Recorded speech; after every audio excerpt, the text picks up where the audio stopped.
Welcome back to Tales from Storm City, a Cornquest series. 'Tis I, Sir Corn of Corn, son of Corn. It is my solemn oath to bring you quality podcasts and advertisements. Today's guests are Jared and Steven from the Quiz Show, who will be joining us at the mid-roll to talk a little bit about their company. Now, it's time to meet today's group of adventurers. Hello everyone, and welcome to this episode of Cornquest, Tales from Storm City. I am Bryson David Hoff. I use he, him pronouns. Thank you for joining us this evening. I have some lovely players here with me tonight who would like to introduce themselves to you. Hi, I'm Dana Szarzynski, she, her pronouns. I will be playing Luciana tonight, and also she, her pronouns. She is a Kalishtar druid, Circle of the Shepherd. Hi, my name is Mariah Koss. My pronouns are she, her, hers. I will be playing Drewdelynn Varquick. Her pronouns are also she, her, hers, and she is a half-elf rogue. Hi, my name is Olivia Sieck. My pronouns are she, her. My character is Ariande Hanalipi, and her pronouns are she, her, and she is a half-elf, half-human monk. Hello, my name is Jared Sheldon, he, him, his. I'll be playing Alan Lassou, a Eric Cochran wizard, also he, him, his. Hi, everyone. My name is Steven Labine, he, him, his. I will be playing Investigator L, also he, him, his. And he is a human paladin. We'll get to the oath later. All right. Well, if everyone is all buckled up and ready to go, let's jump in to tonight's adventure. Luciana. It is a clear, crisp night in Storm City. You find yourself, as is your wont, communing with nature in the expansive wooden green space of Lincoln Park. Your various and sundry feline companions are enjoying their time cavorting in the splendor of nature as the last rays of sunlight dip below the horizon. However, in the midst of this twilight idyll, suddenly something seems off. One of your cats, Echo, the black one, the one that's been with you the longest, had just been recently rolling about happily at the edge of the clearing, and suddenly she stops cold. You see her arch her back and, looking into the copse of trees, give a hair-raising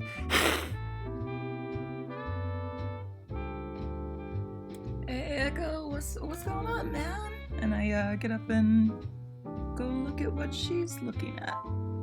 Okay, yeah. Following her eyeline, you look into the copse of trees. She, as you approach, remains motionless and kind of in that state of alertness. Make a perception check for me. All right, starting it off. Oh, not great. What is my perception? Oh, 12. Yeah, it's difficult to get an idea from this distance. The edge of this wooded area goes in quite a bit, and in the slow light, it's difficult to see what exactly is causing this response. Alright, that's so weird, man. Echo, and I'm gonna use my, ability to, like, speak to animals, right? No, that's Sylvan. Never mind, just kidding. I'm just gonna like start. I'm gonna climb the tree. Can I climb the tree? Yeah, you can climb the tree. Yeah, I'm gonna climb the tree. You can climb the tree. Yeah, I'm gonna climb the tree and see what's up. Okay, yeah, make another perception check, this time with advantage because you've got a little bit of a better point. Alright. Still not great. 15. Okay, 15 is enough. In the direction that Echo was looking, you can see a humanoid figure kind of tramping through the underbrush. Seems to be coming your way. How is he tramping? Is he like breaking stuff, or is he just kind of like walking through the path? He's like walking. He's not like being intentionally destructive. Okay. Just kind of like trudging his way. Seems to have a pretty heavy gait. Okay. A little bit of hunched over in the shoulders. gonna climb the tree higher and just watch him. Okay. You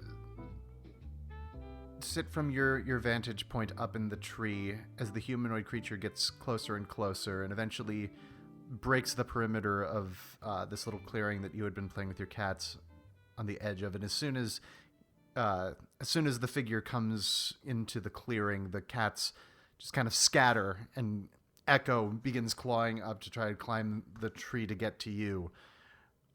And you get a better look now at this figure. It's a shadowy figure. Even in the dark, it seems like no light seems to pick up on its form. It's got very odd proportions. And it kind of stops in the clearing and looks around for a second and looks up to you in the trees. You feel this tingle go down your spine as its eyes lock with yours. It's two perfectly round, glowing, owl-like eyes. I'm gonna use my what is it called? My racial ability to speak. It's not keen mind. I keep getting it wrong. My mind link, and I'm gonna look right at it. I'm gonna say, "Is that you, Grug?" You wait for a second and you hear the response back. 1 week. Make me a wisdom saving throw. Okay. I do have, because of my dual mind racial trait, I also have advantage on those. You most certainly do. Ooh, yeah, 24. 24 is a success. You feel this alien presence creeping in at the corners of your psionically attuned mind, but you're able to fight back the animalistic fear impulse that you feel your body beginning to seize into. And as soon as that happens, you watch as the figure goes into a crouch and spreads its arms. Well, not arms, wings. A pair of immense wings spanning nearly 10 feet in span.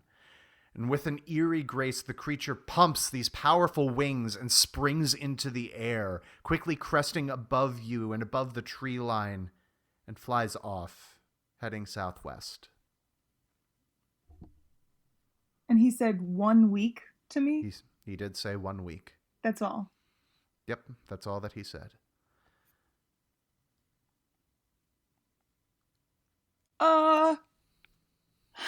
Okay.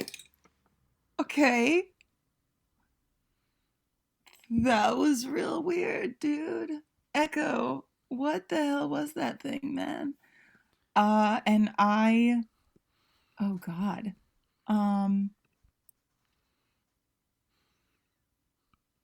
Can I?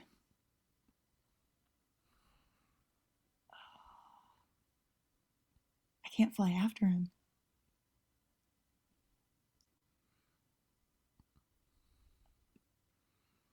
I'm gonna use B shape. I'm gonna turn into a panther. Okay. And I'm gonna follow as much as I can. Okay. So like trying to keep an eye out and like stealthily following and just following try to follow as where they're flying away to. Okay, make a survival check to see how well you're able to follow the flight path on land. Okay. 22. Okay. It's difficult to match the creature's airborne speed. It certainly seems to have, with the head start and how fast it's able to fly, it's well out ahead of you. But using your naturally honed senses, you are able to get at least what its trajectory was as it left, and you take off through the undergrowth, your many cats trailing behind your large, sinewy panther form.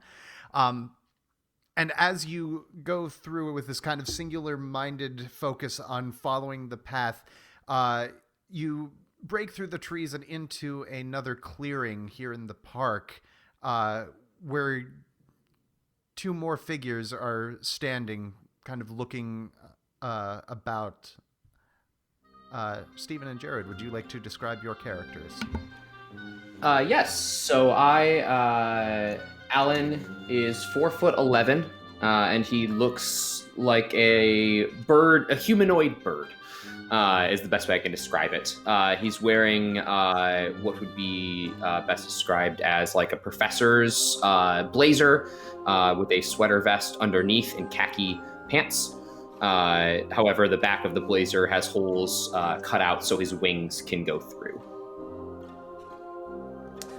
Investigator L is well dressed, but underneath he hides his chainmail, so that if anyone were to assume that this person was going to get in a fight, they would be wrong. But he is ready for anything. Okay. And the two of you, as you are standing in this clearing, kind of setting up and making a game plan for this task that you've been sent on, you watch as this large cat, this panther-like beast, breaks through the tree line. It seems to have just an immense number of smaller house cats, seemingly feral house cats, almost as like a retinue as it breaks through the tree line. It doesn't seem aggressive, but it seems to be like very determinedly padding its way through the trees here. Ah, yes, fellow oddling. Hello, do you speak common? I'm gonna use Mind Link so I stay as a panther, and I'm gonna reply back to him. Yeah, man, I speak common. What's up?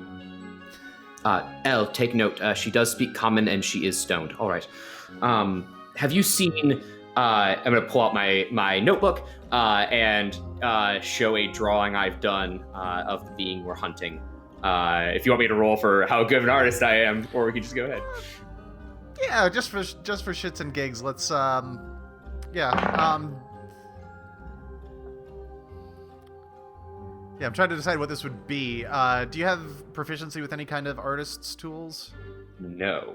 Then we'll just call it a straight dexterity check. Okay, 18. Okay, yeah.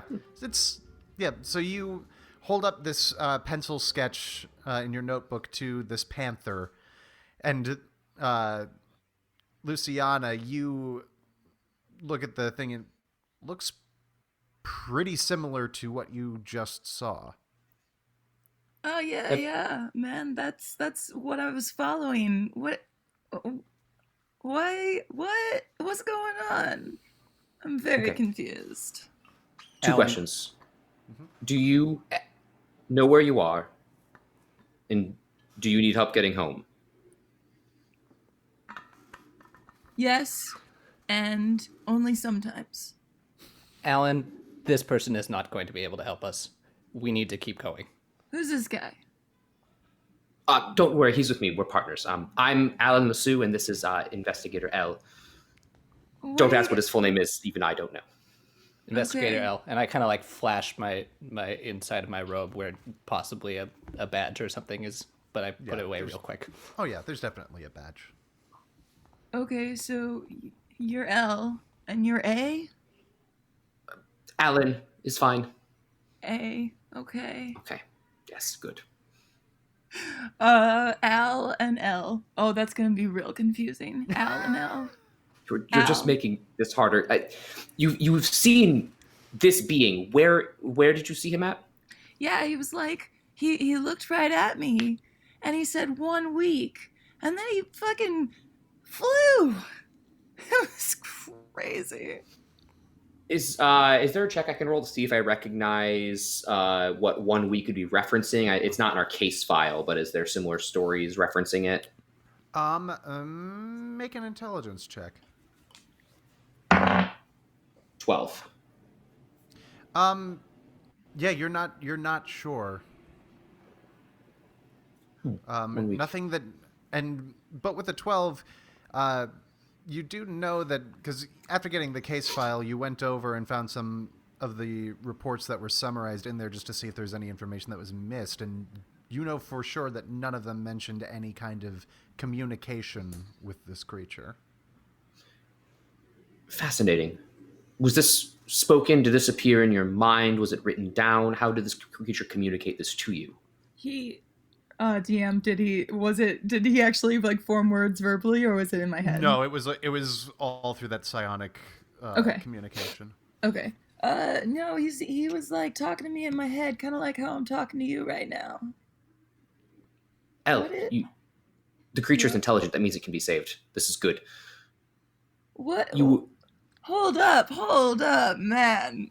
It could also mean that it is more dangerous if it knows what it's doing. What is it, and why are you looking for it? This is what some locals have begun to refer to as the Owlman. We are looking to either send him back to where he came from, or possibly, and unfortunately, making a glare at Elle, remove the threat, as it were. Whoa, that seems drastic. It's my favorite I would part. agree. I'm gonna come out of panther shape now, and I come into my Kalishtar self, so I can actually talk to you both. So you watch as this large cat coalesces into the form of a kind of bohemian chic humanoid female figure. Yeah, I've got like long hair. It turns blue. I'm real messy. I got no shoes on. It's not even the But weirdest do thing you I've say seen she's this week. cat or human? No, I'm human looking. Yeah. She Okay, looks okay. like she just looks look like human. a person. Yeah. Gotcha. Hey, what's up? So Al and Elle, why is this thing here? And why did it talk to me? That's what we're here to find out. The talking is a new development. We're here to find out why this is here and how we can best resolve the situation. Hopefully get it home. It is likely scared. It is likely not of this world. Okay. Maybe it has a thing for funny-looking creatures. Thanks. You're funny looking too. We didn't expect to find someone who had such a close run-in so soon, especially not in a park. We do have a budget for... You guys want to follow it? Because, like, I was following it and I just kind of ran into you. Yes, that is the second thing I asked you. Oh, I forgot. Lead the way. We have a budget to pay subcontractors. If we can find it, you will be rewarded. Okay, cool. Let's go. I start running in the same way I was going. Make another survival check to see if you can keep on its trail, considering that you've lost quite a bit of time in talking with these two gentlemen. Ooh, still really good. 24. Jeez. Okay, yeah. You're able to pick up on its same flight path that it was taking out of there. You didn't manage to get that turned around, and you follow this path with these two gentlemen and your kitties in tow until you reach the edge of the park and the sidewalk that runs alongside it, at which point you scan the skies and do not see it. So I think it was like around here. I'm not totally sure. But it looks like it's not here anymore. Oh, really? It looks like it's not here. I think we can see that. Oh, can you? Because I can't see shit in the dark. Dana, was it? No, it's Luciana. Oh, you're Dana. Oh. Well.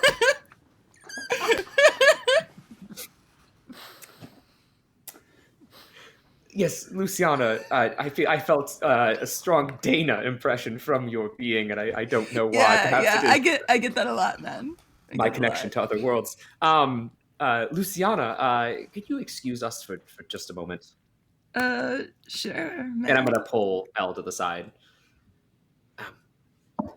Elle, if this thing has, we don't know what 7 days or a week or whatever she said means, but if it's imprinted on her, she is incredibly useful to us. I mean, from as far as I can tell, this person has no idea what they're doing and could just be high and have no idea what's going on. You make a strong argument. Do we have a better lead? I hate to say it, we don't. Well then, it's a theory. It's going to come after her. It's going to look for her. I don't know whether this is to kill, eat, mate, steal in the night, but it's useful to our ends. Can I overhear them at all? Make a perception check. How loudly are you saying this, guys? I'm whispering to him. Not right in his ear, but like I've got about 10 feet away in close conversation. Yeah. It's fine. It was a natural one. Yeah, no, you can't make out what they're saying at all. I'm just taking big puffs out of my pipe. That's it. I turn over my shoulder. Hey, cat lady. It's Luciana L. I remembered your name. It was easy because it was one letter. L. Thanks. Do you have any friends? Anyone nearby that can help us? So many friends. Look, these are all my friends. That one's Whisker. That one's Spot. This one's my favorite. He's Echo. She's been with me the longest. And then they've got Brownie over there, and Blackie over there, and Whitey over there. So sometimes you get a little less creative with the names, and you just go with what color they are, because I don't know. That's all I got at times. You want to hit?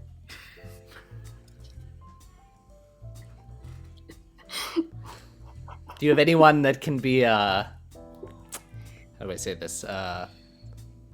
Any of them that aren't cats? Oh, like the whole like sentient talking people thing. Yeah, those ones. Yeah. Oh, yeah. Yeah, I got a place that I go to sometimes. They like hire me and I kind of work for them, but we're chill. We're chill. You want to go there? Yeah, that would be helpful. Oh. Okay, cool. Let's go. Only if you buy the first round. You got it. Fine. Cool. Is it yes. Yeah. milk? Milk? You want milk? Oh, no, I'm making assumptions. Lead the way. I love milk, man. But I also like whiskey, too. Yeah, it's this way. And I start heading towards O'Gannon's. Yeah. So she takes you on a walk. It's quite a ways, but it's still definitely doable. In about half an hour or so. Never actually clocked how far this walk is in real life, but we'll just say half an hour or so. You reach a small, inconspicuous little neighborhood pub, and she leads you through the doors of O'Gannon's, humble local watering hole. It's a pretty slow night. There's a grizzled halfling man that you, Luciana, know to be Rocky Redrum, standing behind the bar, polishing the glass, taking inventory, and so forth. There are only two patrons in here that you recognize, Drewdelynn and Ariande. So, Drewdelynn and Ariande, what have you been doing to pass the time this evening? Hey, so, like, I, have just kind of been at the bar. Like, I didn't know what else to do tonight. So I've just been chilling with Rocky. Like, we've had some very good intellectual conversation over a couple pints. Trying to get to know him a little more, just be friendly, maybe I'll get a little more out of the relationship. Maybe we'll get a little more, little more money for, all the work that I do for him. So yeah. I have been going back and forth to the bathroom, cleaning off my wounds on my hands. They're all covered in scabs. They're pretty dry right now, so they're peeling off, but still healing. I'm only drinking water at the bar because the nuns forbid me drinking any sort of alcohol, so I have to be sober during these missions, and I have a very stoic aura around me. I've also been trying to peer pressure her the entire time into drinking with me. 'Cause like the more the merrier, the more the party, and I really just want to see what she's like drunk. I'm not happy about it.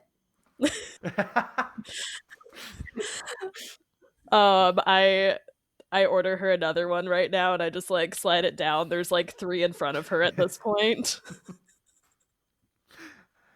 I take one and then I throw it over my shoulder. Are you trying to hide? Are you trying to do like the sleight of hand party trick thing, or are you just making it really obvious with what that you're just throwing I'm down? making it really obvious. It's not getting funny. I'm getting mad. Ariande, like, why you gotta be like a party pooper? This could be a really fun night for us. I made a vow with the nuns to make sure I am sober with all my missions. Any sort of booze in my system is I feel like a failure. I mean, I get it. I feel like a failure all the time. But I won't pressure you, but I'm just saying, if the time comes, I think it could really be something. Does our bartender want some of the booze? I mean, it's already bought and paid for, so if you're not gonna touch any of that, don't think there's any chance of a fight breaking out or any kind of business that I'd have to be 100% sober for. So, Cheers, Rocky. Go for it, Rocky. Sláinte.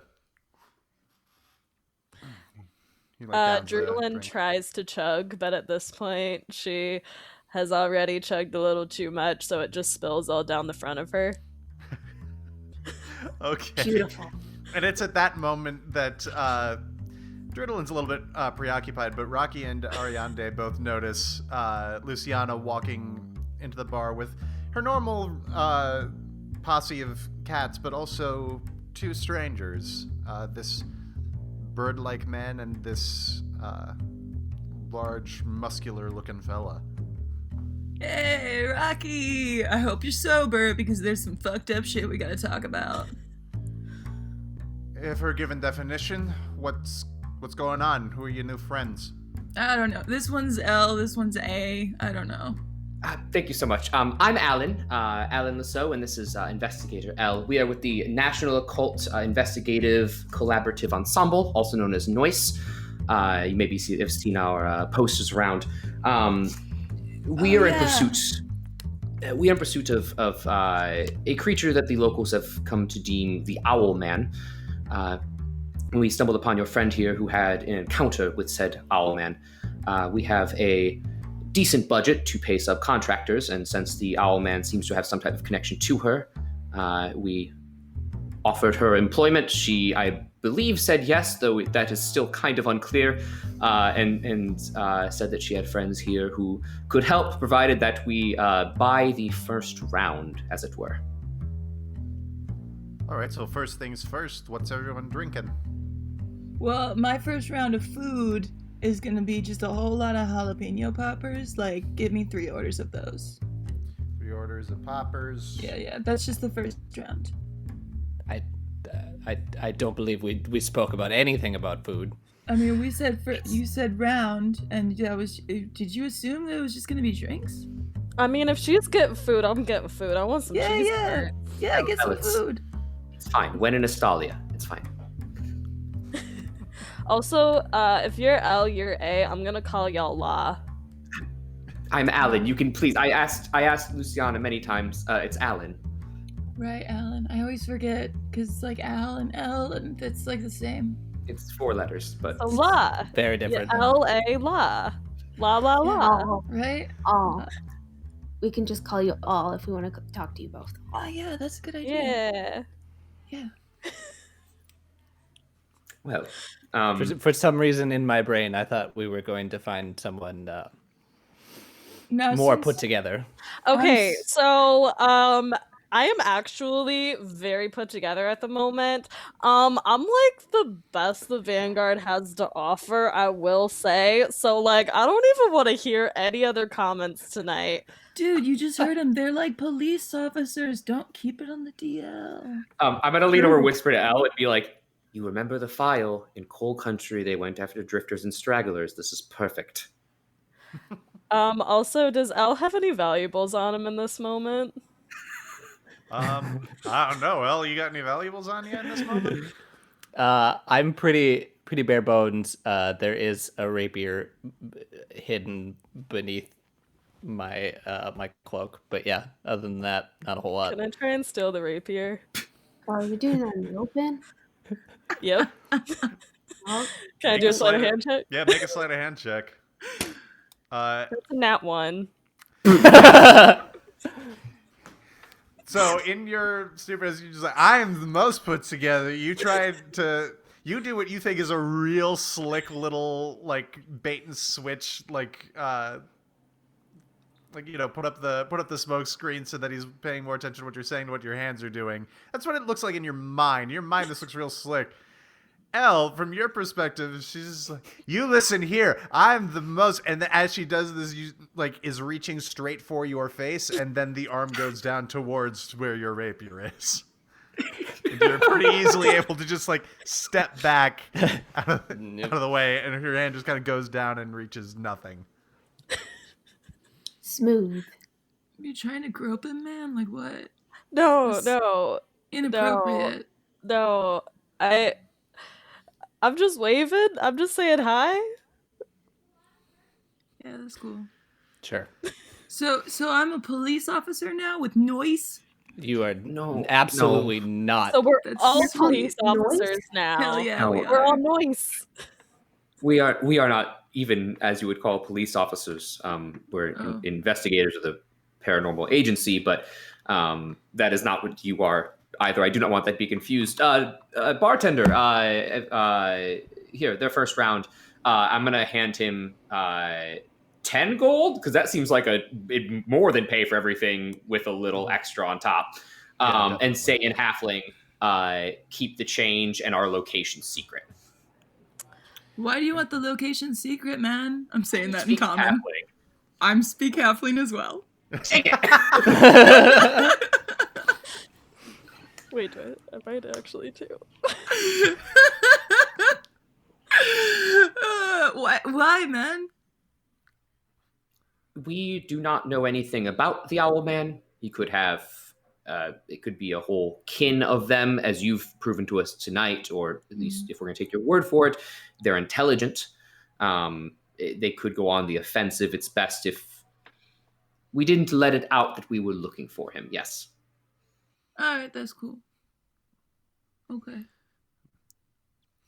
And Rocky, taking the money, responds in Halfling, don't worry about it. We're pretty good at keeping secrets around here. You need a place to talk where you can be sure you won't be overheard. Just let me know and I'll open up the back room for you. Yeah, we're with the Vanguard, so, Yes. you know. So I just have a question for Law. Yeah. So you said that there'd be some compensation. Like, what kind of compensation are we talking about? That's a good question. I didn't ask that. I shouted. Because I'll do it. Like, I'm down to clown, but how much compensation? Well, 100 gold each upon the Owlman's capture or transfer back to his home plane or world or whatever it may be. If he is captured or returned alive, or 50 gold if he is handed over to us dead. I tell you what, you get double if you die. Can we make it like a 120? What? No, we're not haggling. Can we for make it your- a 120? No. I'll do it no if one's it's ever. 120. Elle, what's an, the procedure? No one's ever done this before. we're an agency. This is a contract. We're not haggling. He is the enforcer. You get 100 or you get nothing. I'm just saying, I think it should be 120. Can I roll a history check on this owl man? Yeah, go ahead.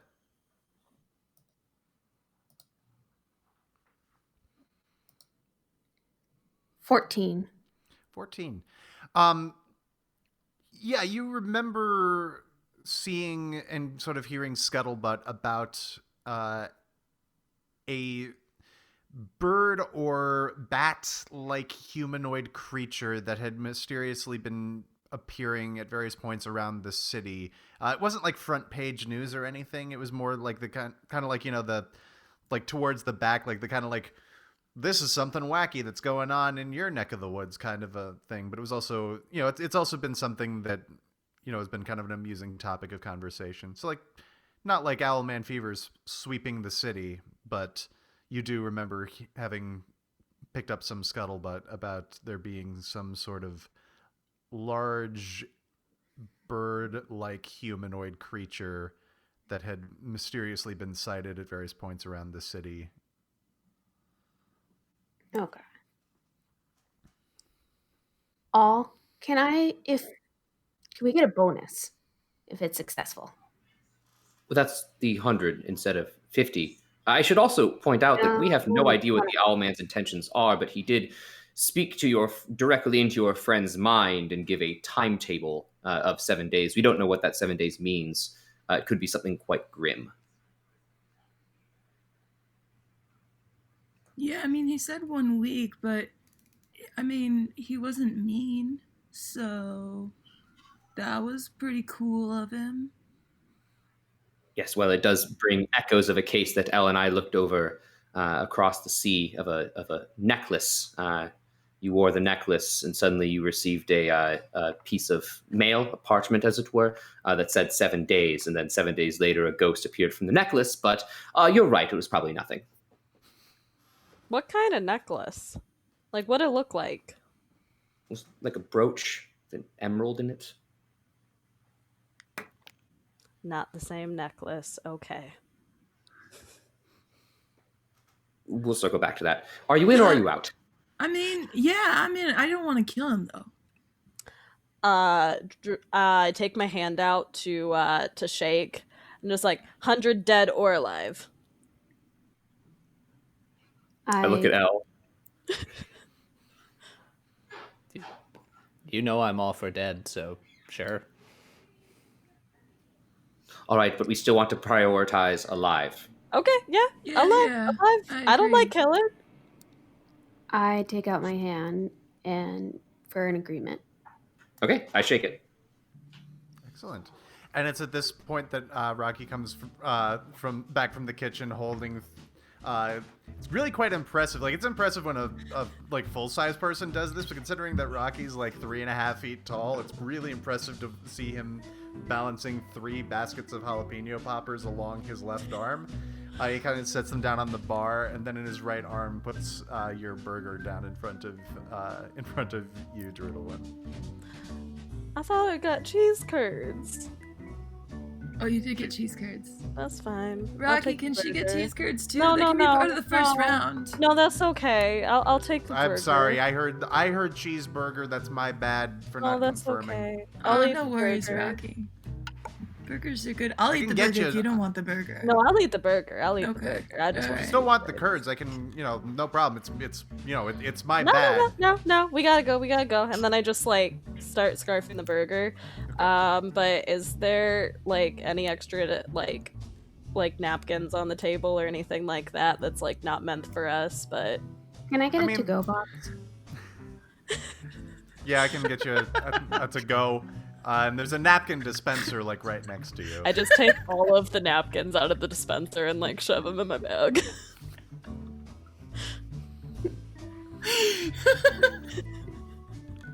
Yeah, Alan, do you think that this weird looking owl guy, but we're gonna be concerned about the napkins. That's the important thing here. I'm just Rocky sees you do it, and he just kind of looks quizzical. He gives you a look that's really? Hey, Rocky, can we go to the back room? I feel like we gotta discuss things. Yeah, sure. And he goes and takes the key out and opens the door to the back room. It's you need anything, you just, you let me know. All right, thanks, Rocky. Question for the DM. I just realized, where was the? Yes. At what point did we lose the Owlman? Where were we in the physical location? It was right at the edge of the park that you kind of realized you had no real bearing on where he had gone. Up until then, you were doing a pretty good job. You were doing about as good a job of tracking him from the ground as you possibly could have. Okay. But you're fairly confident up to that point that you were following the same trajectory that you had seen him take. Okay. Cool. All right. Start walking into the back room. I follow. Yeah. I follow. Yeah. Don't forget your to-go boxes. Oh, thank you. Is that a snide comment? Because I don't appreciate snide comments No, here. I encourage you to take your to-go boxes. Alan, He doesn't want us to waste food. Alan, the Owlman is hungry, right? Yes, it could be presumed. Yeah, take your to-go boxes. It sounds great. Shove them in your pockets. Question for the DM. As we Yes. walk in the back room, I'm sure this room has been explained before, but entrances and exits is the first thing that Alan looks at. Yeah. So he opens the door, and there is. It's like a storage room that has a meeting table that is in it. There appears to be like another door at the very back of the room that leads out into the alley. That you presume would lead out into the alley. It looks like one of those external doors. Got it. So those are entrances and exits. Okay. Bad news about this. If the Owlman has in fact laid eggs inside of you, this would not be a safe room for you to possibly hatch and explode in. That's unfortunate, but we'll find one. Hold up. What? Just a running theory. It's fine.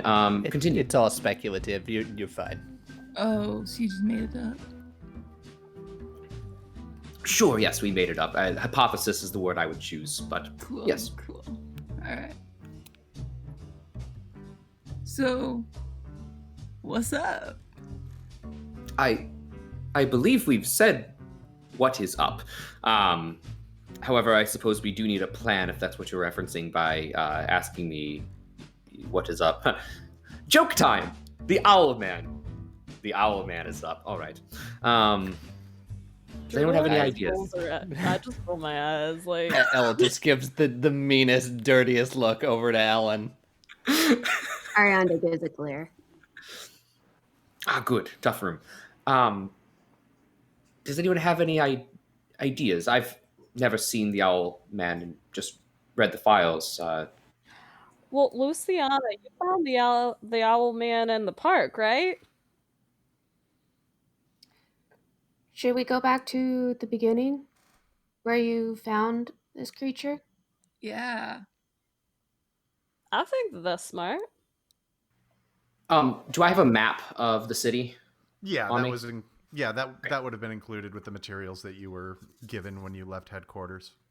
So I want to lay it out, chart the previous 3 spottings that I have, as well as the park, and see if I notice a pattern, a trajectory, something along those lines.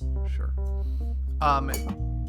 You spread it out on the table, and the map of the city is quite familiar to the 3 of you that live here. And you can see that there are marks, presumably indicating sightings. There's one at Makoni Transnational Sky Harbor. That is far out on the very western edge of the city. The next one is at Poisonwood Cemetery. That's just a little ways north and a little bit inland, so a little bit west of the park. And then the third sighting is in Crowleyville, which is a little bit south of Poisonwood Cemetery. So why? Where do you think? So the overall pattern seems to be going from east to west, curving a little bit to the south.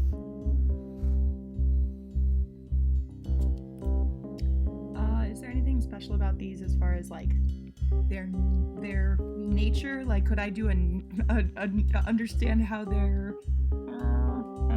I don't know. Yeah, make a nature check. Okay. What the hell not?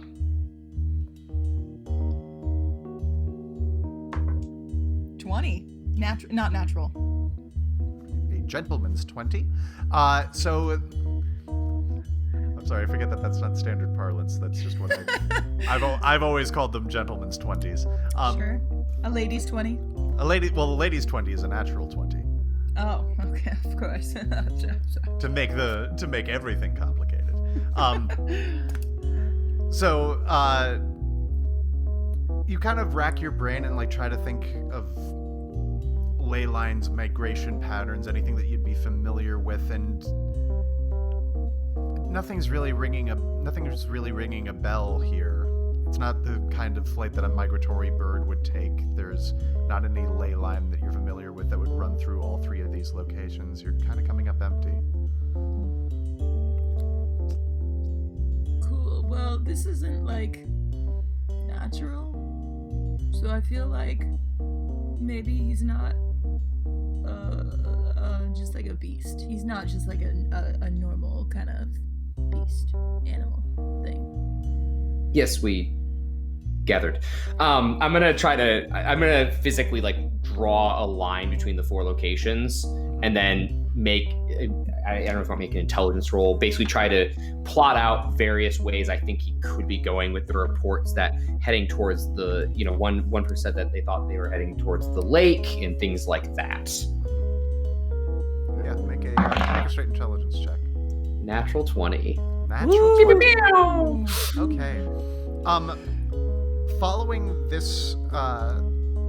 the thing and kind of triangulating it with the direction that Luciana had led you on when you were trying to follow it on foot from where it was, it seems like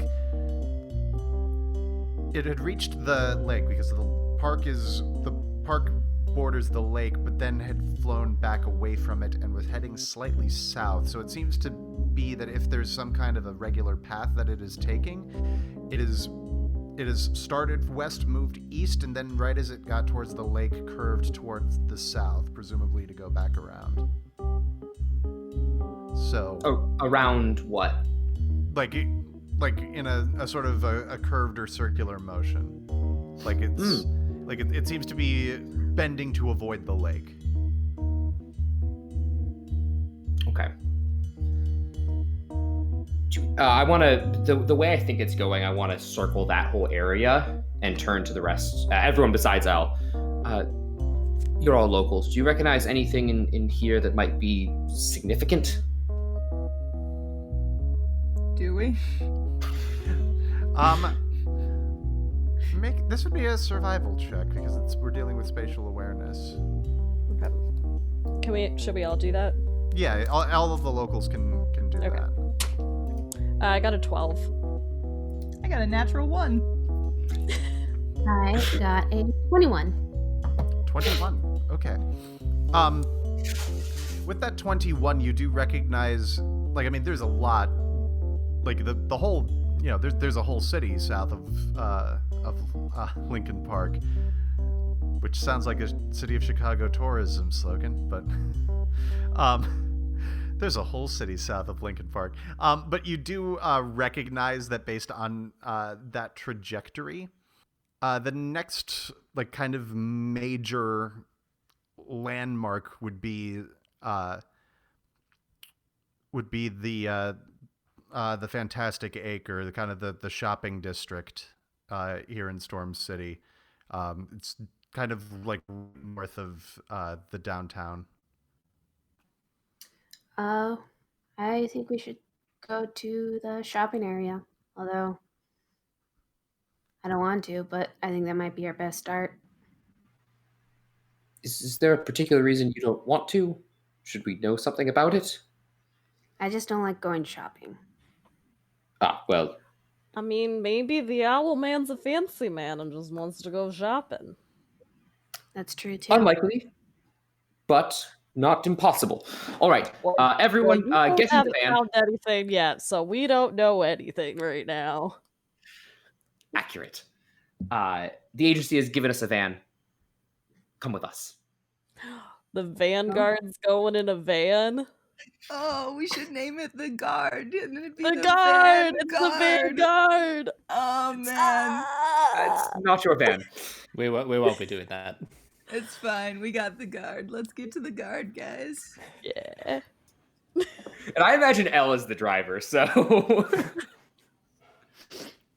I'm that driver that just like 2 hands on the wheel and you're just gripping so tight that you're like, I will get through this. I will get through this. Not a single mile per hour over the speed limit. Yeah, just like right there. Even though if you were pulled over, you could definitely just flash your badge and it'd be fine, but... On the way down there, I want to inform them of the cage that's in the back of the van. Mm-hmm. So I let you guys know that, you know, part of the contingency of bringing him alive is that we get him into that cell. We do not know. It is possible that he has teleportation powers, though we have not been able to verify eyewitness accounts that this is the case. Better safe than sorry. Man, I don't know if I like the idea of putting it in a cage. That seems so mean.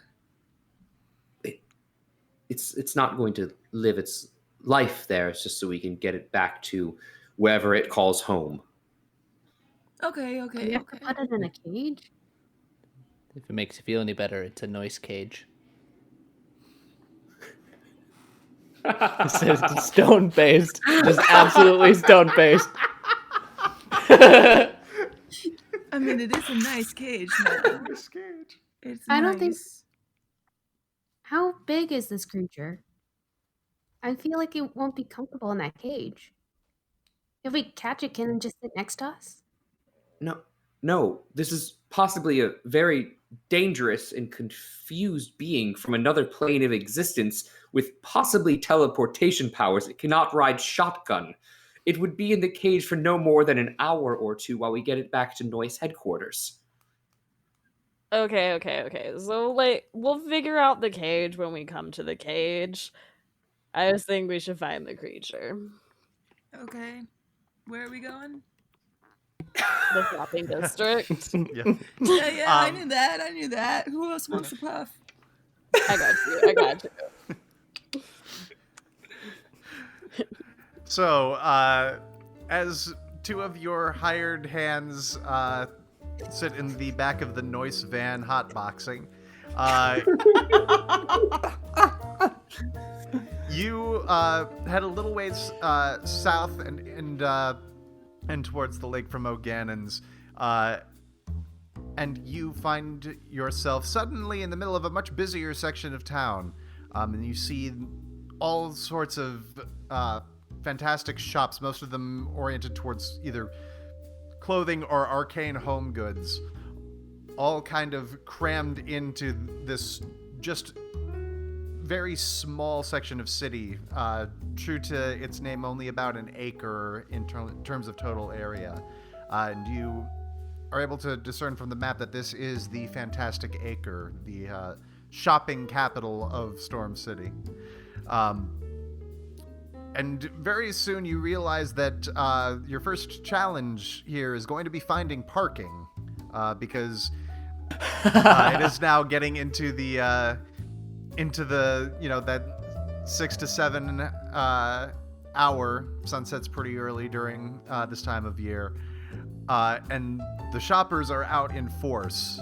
You do manage to find a little section of parking over on the street side parking, but the meter does specify that it's only an hour time limit, and it's 5 gold. All right, I put 5 gold in the machine. Cool, you've got an hour's worth of parking for the van. So, what would happen if I just broke the meter? Wouldn't we have unlimited then? I mean, I don't believe that's how parking meters work. It's like I don't think so either, but I think I want to try. We're just going to turn around, and if the parking meter breaks, that's not our department. No, I want to see her do this. All right. Alright. Okay. So yeah, I'm just gonna take out my short sword, and I'm just gonna try and We do a ram lot of through it. fighting of inanimate objects here. I did. Yeah, roll for attack. That's gonna be a 16. Yeah, that'll hit. Go ahead and roll some damage. I will say you cannot get sneak attack damage on a parking meter because it's not a creature. Okay. That's gonna be a 9. Okay. Those of you who are not trying to maintain their deniability, watch as Drewdelynn takes her short sword and with one motion, like, you don't break all the way through the parking meter, but you do see that she manages to hack through the wire, and when she pulls back the sword, essentially there's a slice that's been taken out of the side of the pole section of parking meter, and you can see that the wires inside have been severed. The only thing that's keeping this thing together is just the structural integrity of the other side of the metal casing of the pole of this parking meter. We got all right, tagged so I'm gonna turn. now. I'm going to turn to Luciana and say, now as we get optimistically closer to this creature, let me know if you experience any of these side effects, any types of craving of worms, feel a strange bustling anywhere in your body as if something is hatching, if you feel the need to caw randomly, intense headache, bleeding of the eyes, any of these would be, just let me know if you get any of these symptoms. I mean, okay. I feel the need to caw most days. Is that an issue? We'll remove that from the list. Okay, that's fair. Yeah, okay. I will let you know if I feel those things. Now, do you feel any sort of good, very good, or bad? If that happens as you get close to the creature, that doesn't mean that we are far away from the creature. Do you feel pulled in any sort of direction, as if there's a tether between you? Yeah, hang on, give me a second. And I take a puff. And on my inhale and my holding of the breath, I would like to commune with my, nature around me and see if I feel a pull. Okay. Make a nature check. Sure. That sounds right. 18.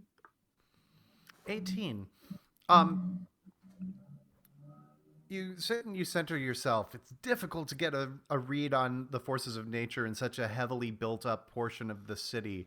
But you do feel some... It's weird because it's not really a pull so much as it is a push, almost as if there were something particularly opposed to the natural order of things. It's coming from about a block away. About a block to the north. Yeah, dude, I feel it. I feel it, man. It's not like a pull. It's more like I'm being shoved. Yeah. Okay, follow me. Here we go. It's shoving me this way. And I'm gonna start walking towards the shove. Yeah. So you walk towards the shove, the rest of your fellows following you as you just kind of follow this feeling. It takes you right outside of Star Spangled Boy Plaza, where you see that all of the, these shoppers have kind of stopped dead in the street, and they are looking up skyward, and you see this little kid just pointing up, and says, look, mommy, what is that? She's like, I don't know, sweetie. And you follow their arms, and you see quite a ways up in the sky, about 70 feet overhead, this immense shape flying in the sky. Vaguely bird-shaped, but with much longer legs and a thicker trunk, and the arms, wings, flapping at almost an impossibly slow rate. I look around everyone and I say, good job, Luciana. That would be him, I assume. Is it? Is it the same thing I saw? Yeah, it looks to be the same thing that you saw. How big is it? From your observation, it seems to be roughly 6 feet tall, about a 10-foot wingspan. Okay, so it's human-ish size. Quite Yeah, large it's human. humanish size. It's humanish size. Its proportions are a little bit off, but it's How far away is roughly he the from height of a human. He's about 70 feet up in the air. Yeah, so... Yeah, that's it. That's what I saw. How did you communicate with this being before? Well, I mean, he talked to me, and I talked back in my telepath thing, but he's too far away for me to talk to right now. And I'm just gonna scream really loud. Hey! Dude! I want to finish our conversation! And just see what he does. Make a persuasion check at disadvantage. Oh, man. Well, that would be a 3. Okay, yeah, you wait, and he kind of like slows up and just kind of is hovering in the air as he flaps, but you don't hear any kind of a response. I hear Luciana and I just kind of yell too. Hey, come here. Can we talk? Can we just talk? Make a persuasion check at disadvantage as well. I'm also going to do the same thing. I'm going to shout in Eric Cochran. Hello, I'm sure you're lost and very confused. My name is Alan, and I can help get you home. Which sounds to you all like... I got a 14 with disadvantage. Okay. No response to you either. Great. Yeah. So Alan, persuasion at disadvantage.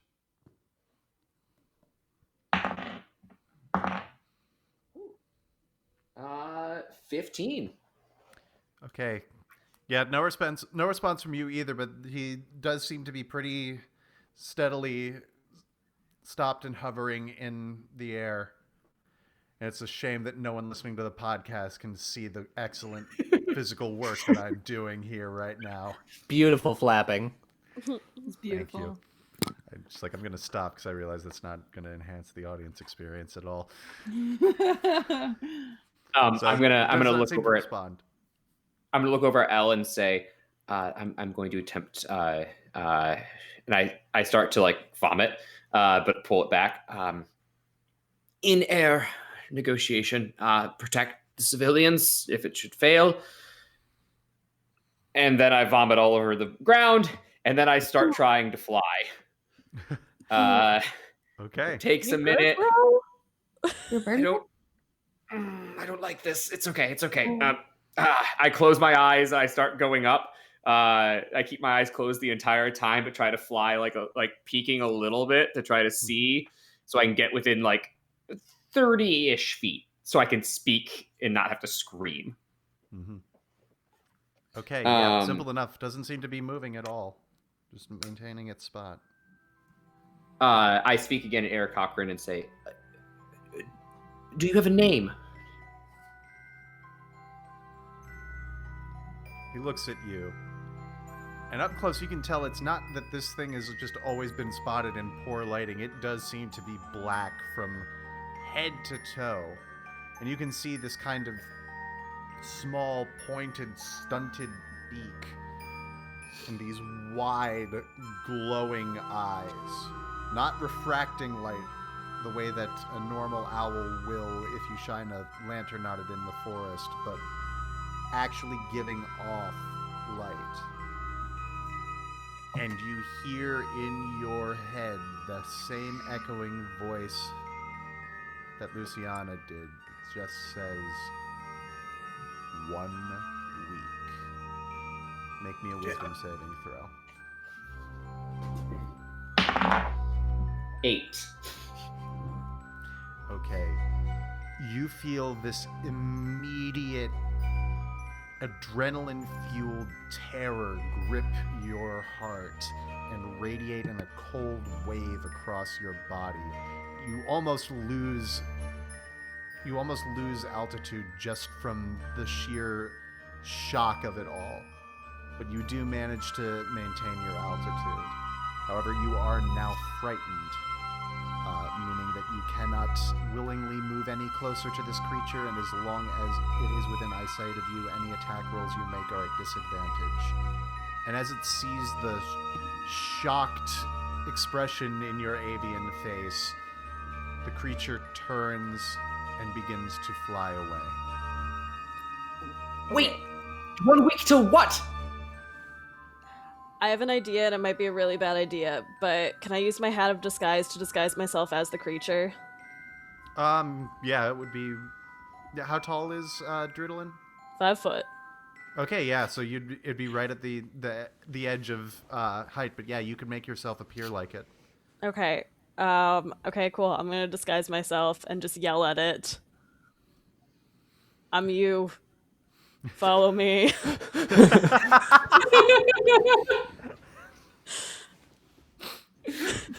Okay, persuasion at disadvantage again.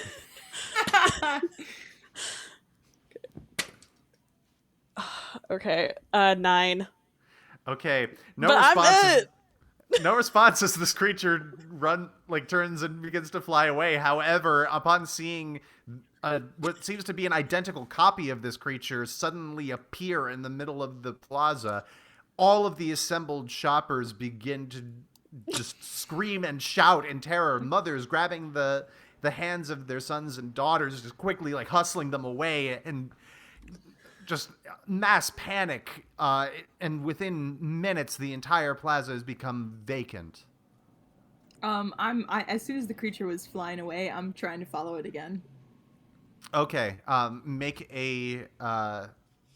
a survival check to try and track its trajectory. I'm coming down from the air. Okay. And in all of this time, make me an... Okay, yeah, you've got a pretty good beat on where it was going. Alan, in the time since this has happened, make me another wisdom saving throw to see if you can shake the frightened. 13. Okay, no, still very frightened. Wasn't good at those. But Luciana, you have a pretty good idea as to the trajectory that it's taking. What are you doing? Yeah, I'm running, man. I'm running. Okay. So Luciana takes off in the same direction as the creature. What is everyone else following? Yeah, I'm gonna continue being disguised as the creature though, because I'm determined that this will work. I'm following Sounds Luciana. sound. Okay.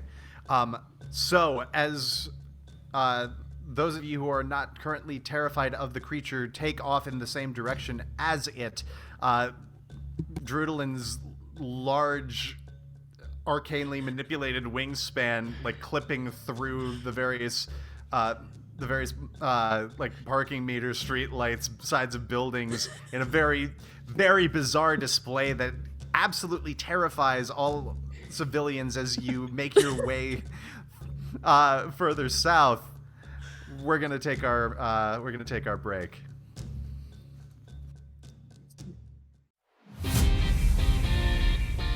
Hey everyone, I'm Steven. And I'm Jared, and we're the owner-operators of the Quiz Show. You're hearing us in Cornquest. Now join us for some fun on our turf. The Quiz Show is a live, hosted trivia experience streamed directly into your homes. It's quarantine approved.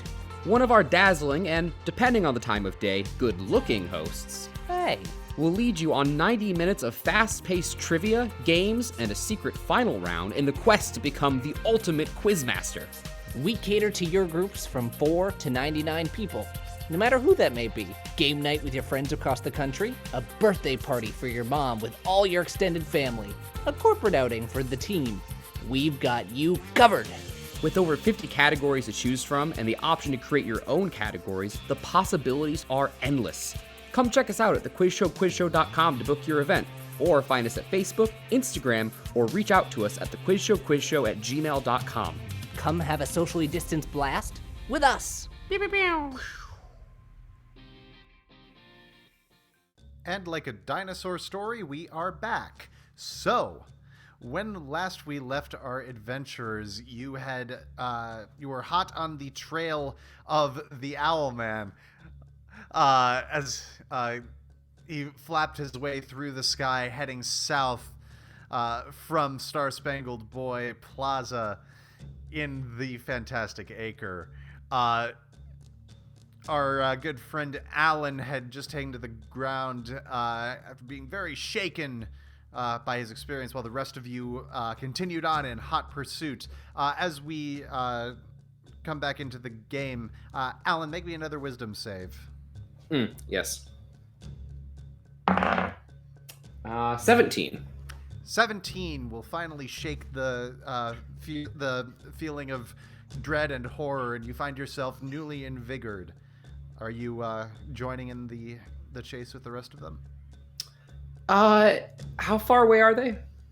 By this point, they would have gotten like not far, like 60 feet or so, like just down the block. I'm gonna keep that distance, but I'll follow. And trying to make markings in my notebook as I go, along the lines of communication unsuccessful, things like that. Okay, are you going on foot or are you taking to the air? Oh, on foot. Okay.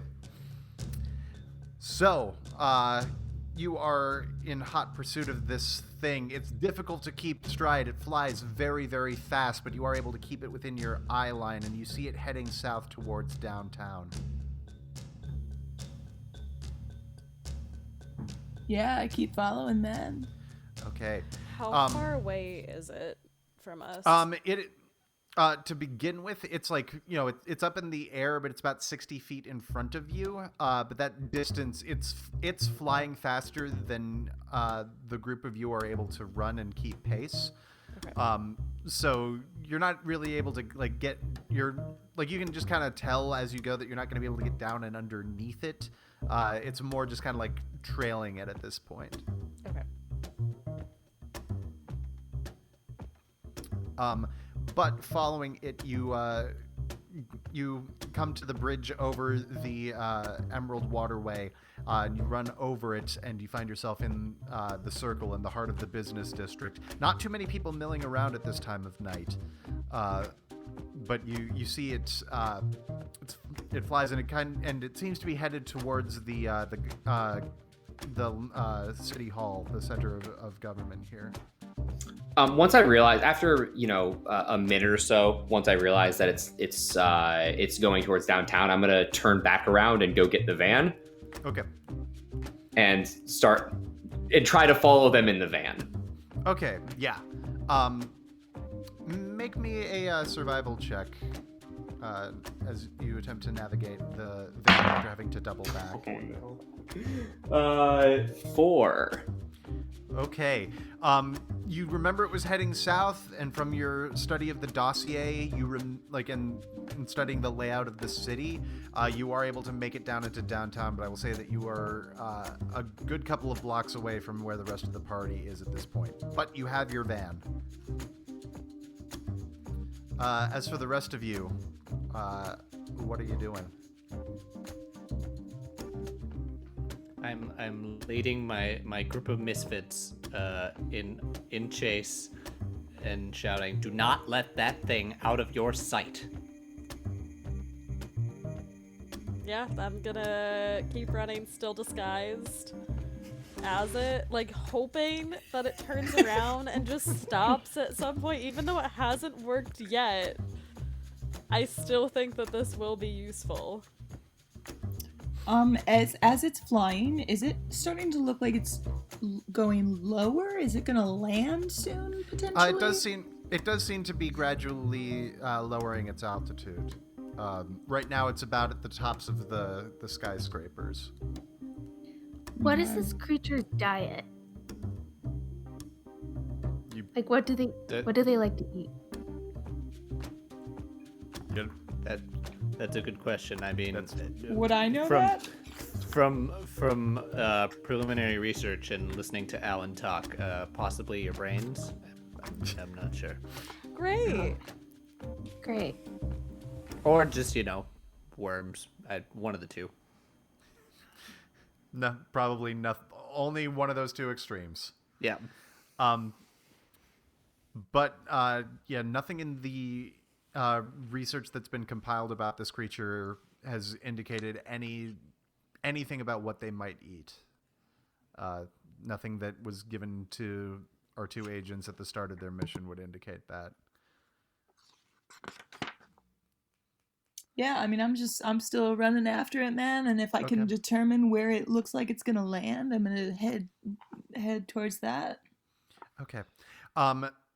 You see, it does seem to be heading towards City Hall, and its altitude is decreasing increasingly as it heads there.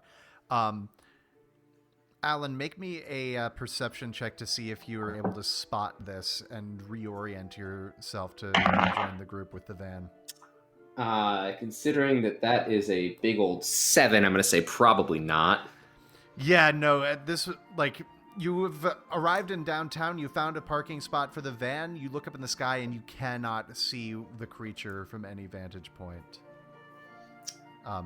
So what are you going to do now, having lost track and connection with the rest of the group? It's a great question. I'm gonna shout out, L, if you can hear me, containment strategy 7, and just walk through the street screaming that. Okay, everyone, make me a perception check.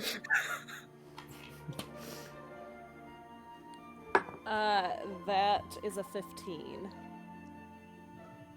13. 10. The solid 8. Okay, so Drewdelynn Barkwick, you hear this faint voice echoing. Alan.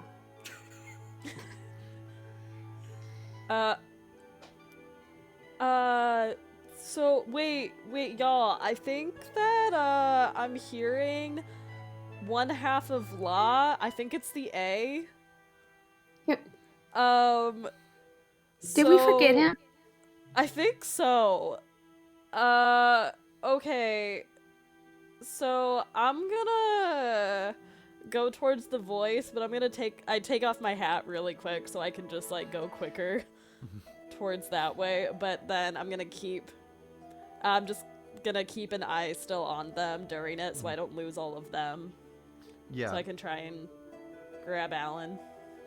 Okay. While you're doing that, the rest of you watch as the creature sharply decreases its angle of descent. You're still about a half block away, but it does seem to be preparing to land right in front of City Hall. Drewdelynn, are you doing anything to draw Alan's attention to your direction as you do this, or are you just running in the direction of his voice? I'm also yelling out, "Hey! Hey! Hey!" Make me a perception check, Alan. Oh, okay. 19. Yeah, and you hear this voice coming towards you, and she's close enough that you do recognize the source of this voice. As for the rest of the rest of you, the other three, what are you getting up to while these two find each other? Still running. Okay. Going straight for this thing. Okay. We cut back. The two of you manage to connect in the streets, and you run up to one another. Drewdelynn, thank the gods, but why are you doing a Fawn's impression?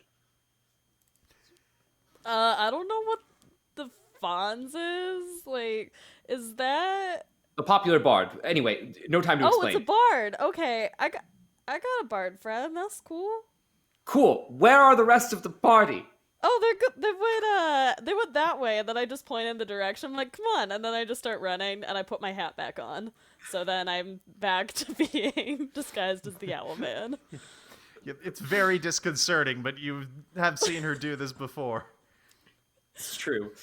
My body reflexively seizes up out of fear and goes, right, why are you doing that? Okay, so listen. I just think that if the Owlman sees himself, that he's gonna go towards himself, and then I can charm him. I have abilities to charm, so that I can charm him and get him in the cage. I think it's a good plan. That's not the dumbest thing I've heard all day. Exactly. All right. That's my whole being. Well, let's hope he starts with the man in the mirror. Okay.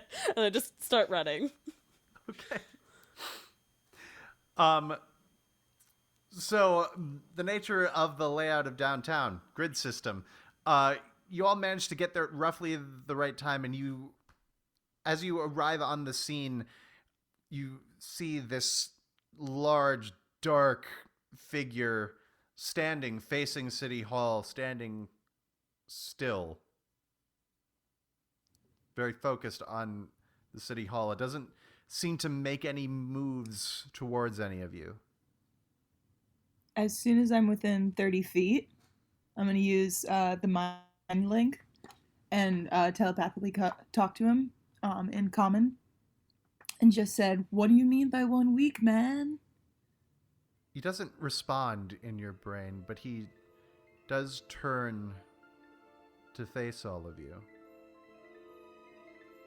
And he slowly walks towards you, Luciana. I walk towards him too. He stands stock still, staring at you with these large, lantern-like eyes. Hey man, I just want to help. He raises one of his legs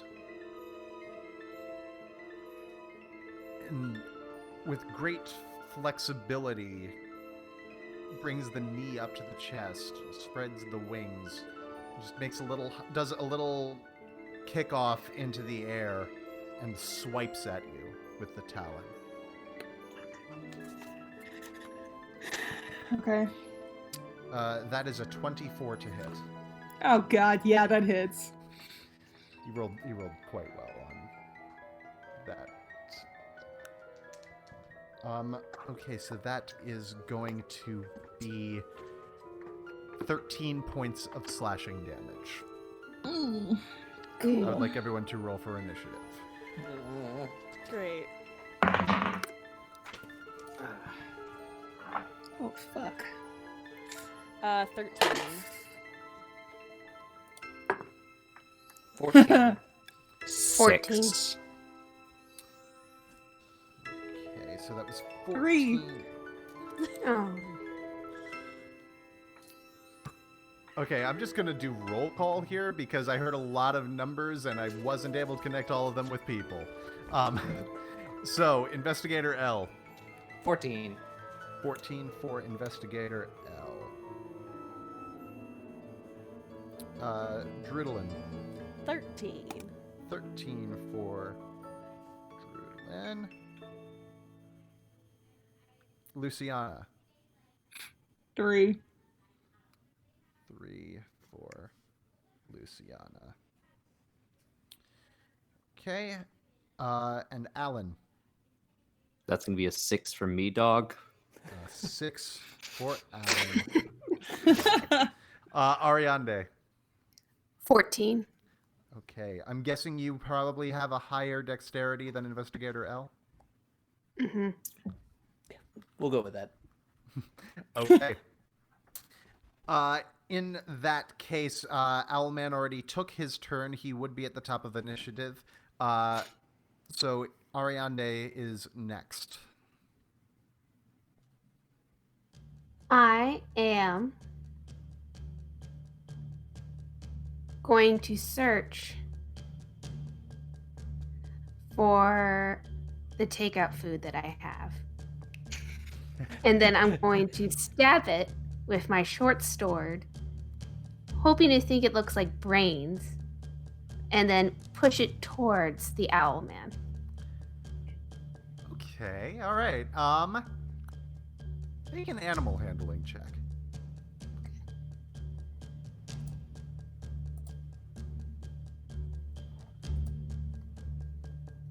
10. Okay, so you take out the takeout box. You kind of mix the food up in there to make it into a sort of a sludge and push it and kind of just slide it across the ground in the direction of the Owlman. Anything else on your turn? I am walking back in hiding. Okay. So, Drewdelynn, you are up with Alan on deck. Or no, sorry. Investigator L, Drewdelynn on deck. Alrighty. Yeah. How did Alan make it there with the van? Yes, all of you are now conglomerated in front of City Hall. Where is that van? It's like parked right across the street. Oh, okay. All right then. I sprint to the van and grab a javelin. Okay. Yep, you're at the van. You got a javelin. Didn't know we had van javelins. Van javelins. It's where I keep my javelins. Come on down to van javelins. Yeah, so you got your van javelin. What are you gonna do with that van javelin? Got that van javelin. I'm gonna take aim, but I'm too far away for a shot right now. Because I had to go to the van. So I'm gonna try to get back, but we'll wait for that next turn to do that. Okay. So that is Investigator L. Drewdelynn, you are up with Alan on deck. Okay, how far away am I right now? You are within like 20 or so feet of the thing. Okay, awesome. So, as disguised Owlman, I am going to use Charm Person on it. Okay, what's the save on that? It's a save DC of 9. Okay, and what kind of save? Wisdom. Wisdom. That is a natural 20 for 24. Great. Okay. So. Worth the shot. Didn't work. Anything else on your turn? I can't use 2 spells in 1 turn, right? No, Yeah, that's what I cannot. thought. That's what I thought. I don't normally play spell play people. Okay. Alright, then I'm just going to be like as disguised as him. Hey, I'm you. It's okay. Everything's okay right now. We're friends. We're friends. I'm you. Okay, in that case, Alan, you are up with Luciana on deck. Are there any civilians within within the danger zone, as it were? No, it's Fantasy the Loop after 7 o'clock. There's no Great. one here. Yeah, cool. Except for usually some homeless people and a few protesters, from my own personal experience Yes, down but the Dearborn political Avenue. situation in Storm City is a lot more sound than it is in actual Chicago. So no protesters, and there don't seem to be any homeless who have taken up a pitch around this area. Okay, good. No one's in danger. I'm gonna look around to everyone and say, we've moved to capture protocol 8. Lower the creature's stamina so I can put it to sleep. And then I'm going to cast Enlarge on Investigator L. Okay. So you, Investigator L, you are now a large-sized creature instead of a medium-sized creature. You advantage on strength saves and throws, and you add 1d4 to any melee attack. Right. And then I'm going to get as far away from this creature as physically... let's see. Sleep's range is 90 feet. So I'm going to stay within 90 feet, but stay as far away as humanly possible. Or Eric Cochran possible. As far away as Eric Cochranly possible. Yes. Okay.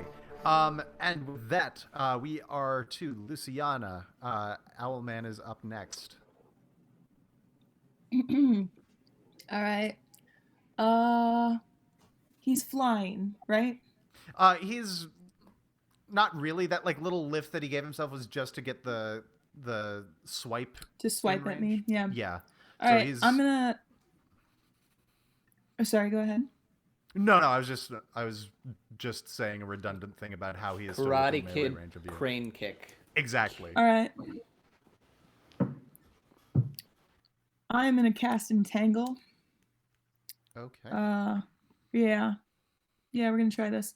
I'm gonna cast Entangle on him right in front of me, so it's 20-foot square. So it's just gonna go right in front of me and 20 feet out. And he has to make a strength saving throw, DC 13. DC 13, strength save. That is exactly a 13. So as he sees the grasping vines come up out of the ground, he just takes another small leap and lands back down in between them, seemingly unhampered by their growth. But that area is still difficult terrain, I believe. Yes, it is. Cool. So you said he backed up a little bit? He's like, not like if this were on a grid, it wouldn't be like a full square. It was like he's just kind of, he's still relatively in the same position as he was. Oh, okay. I don't know if I should back up then.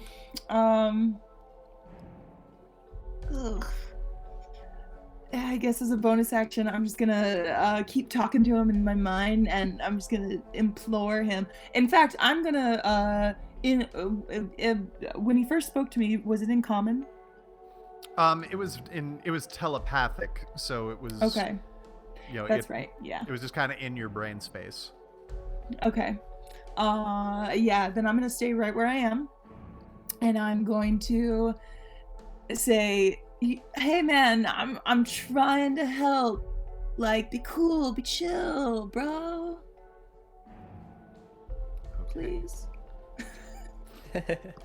Right, and with that, we are back up to the top of the order, and it is the Owlman's turn. So, this time, all of you hear in your brains this deep, echoing voice. 1 week. I need everybody except for Luciana and Alan to make wisdom saving throws. 14. Fail. Nat 20. All right, that's a success. 18. 18, also a success. So, all of you feel this intense cold wave of dread wash over you.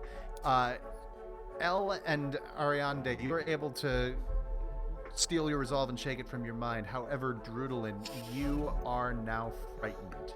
So you cannot willingly move closer to the Owlman, and you have disadvantage on attack rolls while you can see him.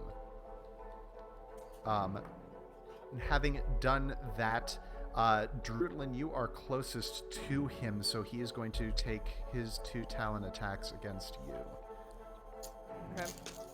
Drewdelynn or me? Or, no, sorry, Luciana. For some reason, I always get your characters' names mixed up in my head. That's not bad. So, Alright.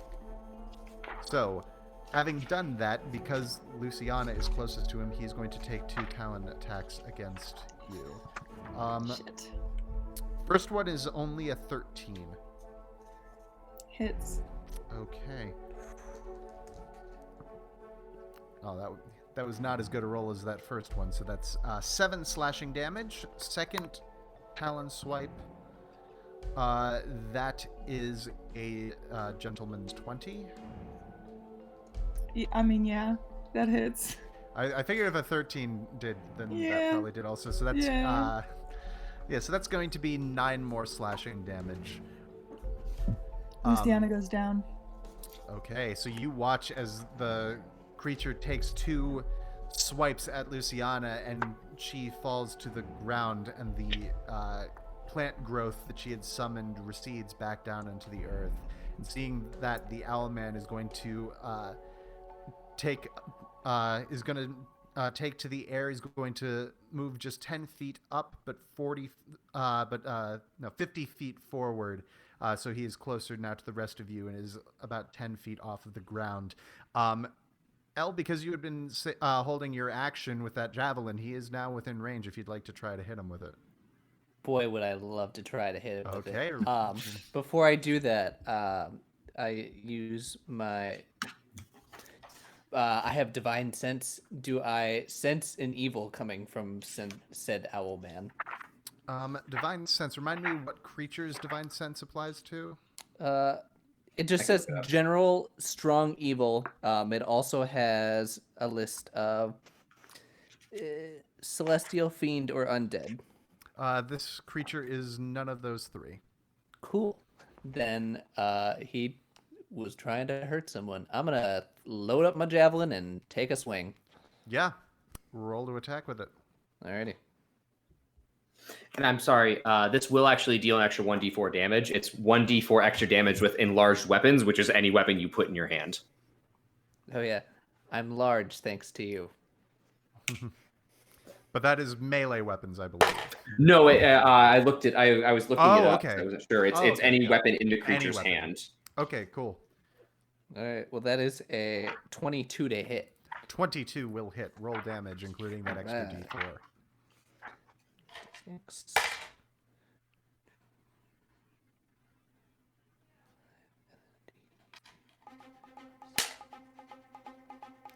That's 9 total damage. 9 total damage. You watch as the creature is flying forward, and Investigator L, using the javelin that he had been preparing to hit the beast with, hucks it, and it strikes it in the shoulder. It doesn't sink in, but it does kind of knock him off balance. He has to do a little mid-air barrel roll to regain his position. He does take some damage from it. Anything else on your turn? Or no, sorry, that was an opportunity. That was a reaction. Never mind. In that case, it is Ariande with Investigator L's full turn on deck. I try to go behind the creature and attack by using a kick behind the neck. Okay, he's 10 feet up off of the ground, so he's... Oh, okay. Then I try to pull Luciana and hide her. I pull her body. Okay, yeah. Simple enough. You grab hold of her and pull her off away from the center of the fray. If you like, you can try to make a medicine check to aid her while she's knocked out. Yeah, let's do that. Okay. So make me a medicine check. 9. Okay, you try to do some real quick emergency triage, but unfortunately she's been so rocked that it's kind of hard to figure out what problem to address first. So that is your action and your movement. Anything else? Do you have a bonus action that you'd like to use? I do not. Okay. In that case, it is Investigator L with Drewdelynn on deck. All right. Considering I'm still near the van, I'm gonna take javelin number 2 and see if we can get another swing at it. Okay, yeah, javelin number 2. As he pulls the javelin in his hand, he magically extends to match the size of his magically enhanced body. Make that a roll to attack. That one's not as good. That's an 11. 11 is going to miss, as the creature, carrying that same momentum from the one that you had been holding, barrel rolls to the left to avoid the one you'd been holding. As you grab another one, barrel rolls to the right, and manages to avoid it entirely. Anything else on your turn? And then I will move more in toward the fray. Okay. Whatever that may be, 20-ish feet. Yeah, for sure. So with that, Drewdelynn, you are up with Alan on deck. Okay. So I'm gonna cast Ray of Sickness at it. Okay, but I have to have disadvantage, right? Because I'm afraid. Yes. Okay. So Okay. So I got a nat 20 on my first one, but I got a 17 for my second one. So we're Okay. All right. So is that 17 total or 17 just the dice roll? just the dice roll for the attack, because it's the attack roll first. Right. No, I'm saying like what's the full like? Oh, plus 1. So then it's 18. 18. 18 will hit. Okay. So then it's 2d8 of damage. Okay. Okay. And I believe there's a secondary effect for Ray of Sickness as well. Yes. So,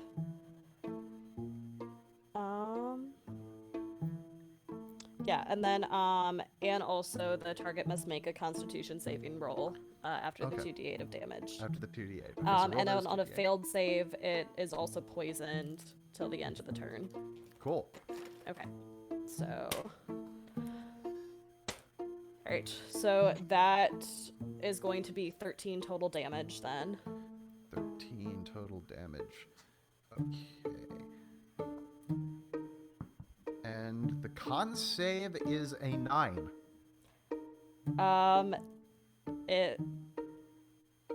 Okay. So, mine is also a 9, so... How is your save so low? Because I'm like very low arcane trickster. I'm trying my best over here. Well, wait, because your spell save DC should be 8 plus your proficiency modifier, which is 2 plus your Plus charisma intelligence modifier. or intelligence. Intelligence. So yeah, like if it's... so I'm not very smart. Putnam just starts playing. Okay. All right, that explains it. But you still did 13 I still did points. damage. You still did 13 points of damage to it. Sorry, subtraction is difficult for Bryson. Okay, yeah. So you watch as this ray of arcane force strikes out and hits the creature in its back as it's advancing. And also, anything else on your turn, Drewdelynn? So I yell out, "But we still friends, though." Okay, very good. At the end of your turn, make another wisdom save to see if you can shake the fright. Ooh, okay. That is going to be a 22. 22 succeeds. So after the ego boost that striking it with this ray of energy gives you, you're able to shake off the fright just as your turn ends. So next up is Alan with Luciana on deck. How far away am I from Luciana? From Luciana, you would be quite a ways away. You'd be like about 120 feet away from her. Okay. Alan does what he farther than hates that. most in this world. He starts to fly. So my flying speed's 50, so I fly 100 feet in her direction, trying to keep down my lunch. Let's check my con save. I do. I don't vomit this time. That's good. And just keep concentration up on enlarge reduce. But that's my turn. Okay, very good. Luciana, you are up. I need you to make me a death save. 10. 10 is a failure, so Fuck. it's 11 or higher. Oh, I thought it was Success. 10 and up. Cool. No, it's 11 and up, but that's one failure out of 3. So with that, it is the Owlman's turn with Ariande on deck. Owlman is going to use his movement to land in front of the fellow who keeps hucking large projectiles at him. I guess. He doesn't like that. He's not a fan. He wouldn't like that on Facebook. Everyone is now immune to his frightful presence, so he's not going to use that. He's just going to take 2 talon swings at you. First one is a natural 20. So that's gonna be...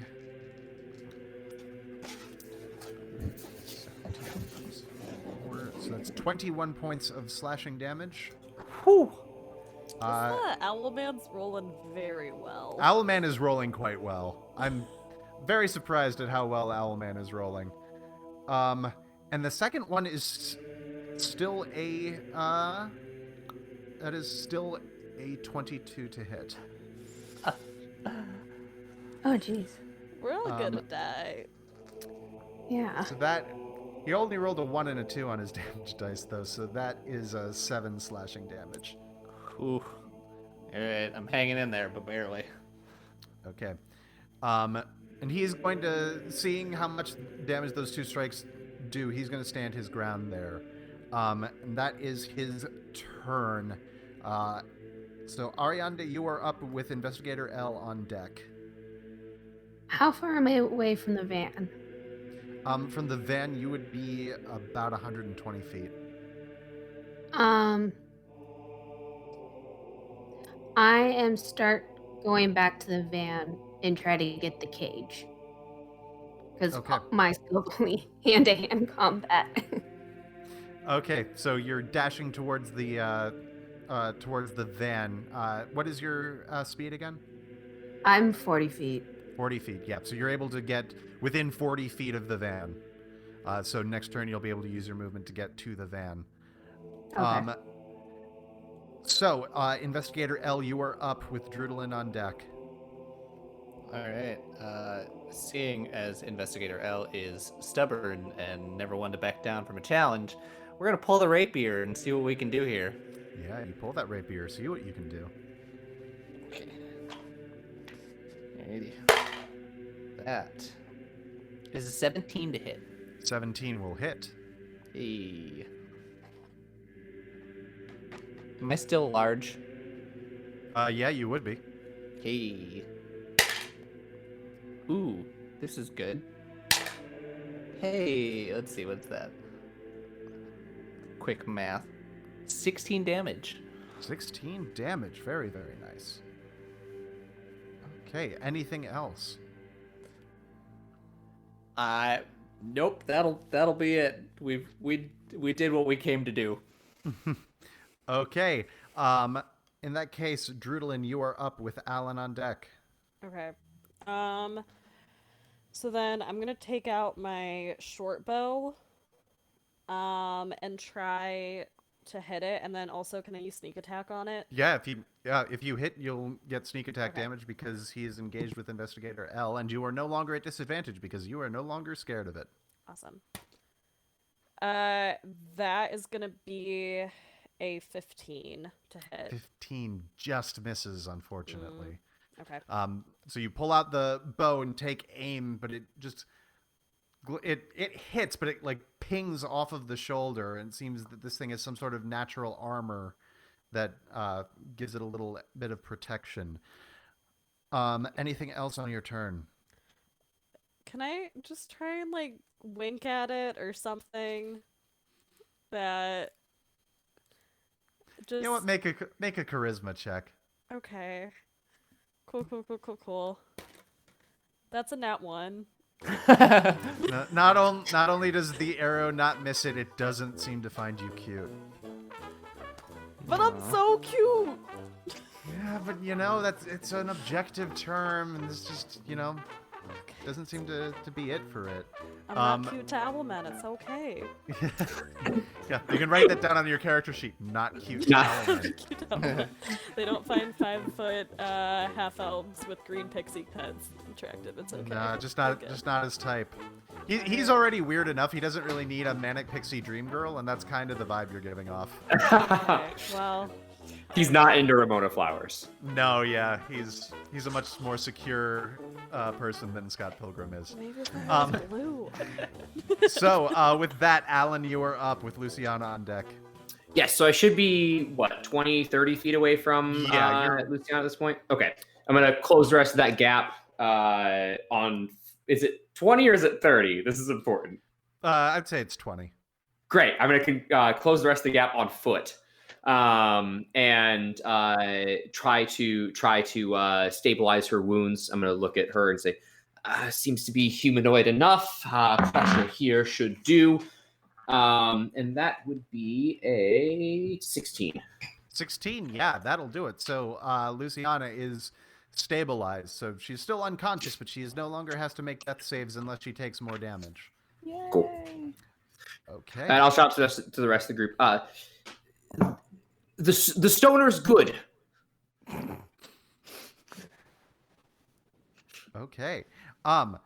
So with that, it is Luciana's turn next. However, she is no longer making death saves, but she is still unconscious.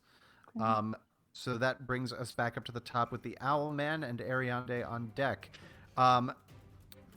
Owlman is going to take a talon swing at the fella in front of him who has now got a sword.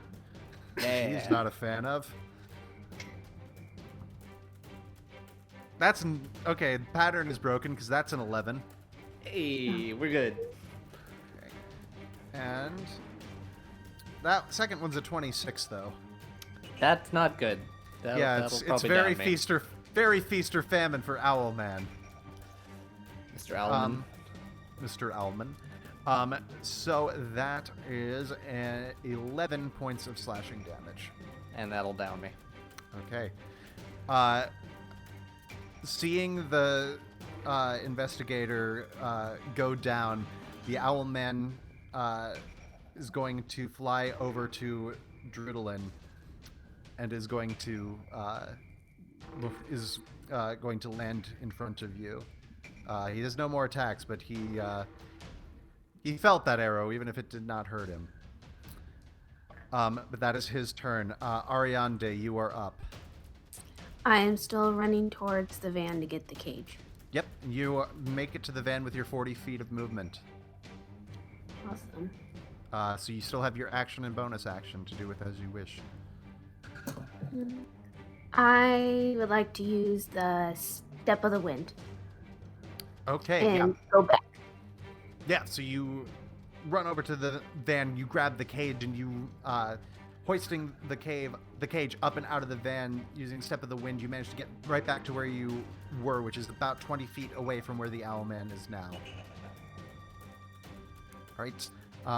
So with that, Investigator L, you are up with Drewdelynn on deck. L, need you to make me that death save.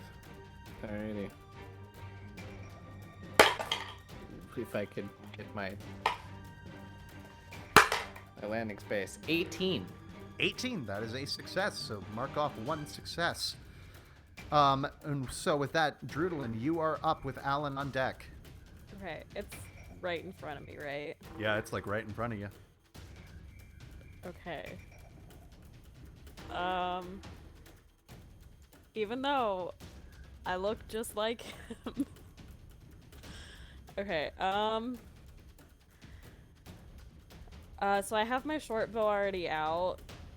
I'm just gonna try and aim, like, directly at it, just right in front of me.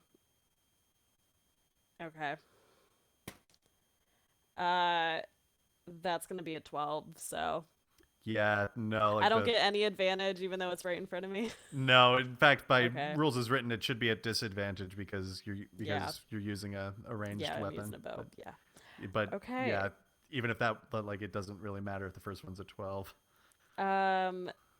Okay. For movement, how far away is Luciana from me? From you, Luciana is about 20 feet away. Okay, so if I moved, it would get an attack of opportunity on me. Yeah, unless you can use your bonus action to disengage as a rogue, I believe. True. But if you did not do that, then it would get Yeah. an attack of opportunity against you. Okay. Okay. Because I want to use my bonus action, like, for Luciana, so I'm just gonna run and let it get an attack of opportunity on me since it has not attacked me yet. That is a gentleman's 20. Yep, that hits. Double 5, so 14 points of slashing damage as you turn it. You feel the claws rake against your back, Okay. but you are able to use your movement to get to Luciana. I'm still good. Yeah. Okay, so then for my bonus action, I'm gonna take out my hot sauce that has worked in the past to wake up people from being unconscious, and I'm gonna try and, like, just pour a lot at her mouth.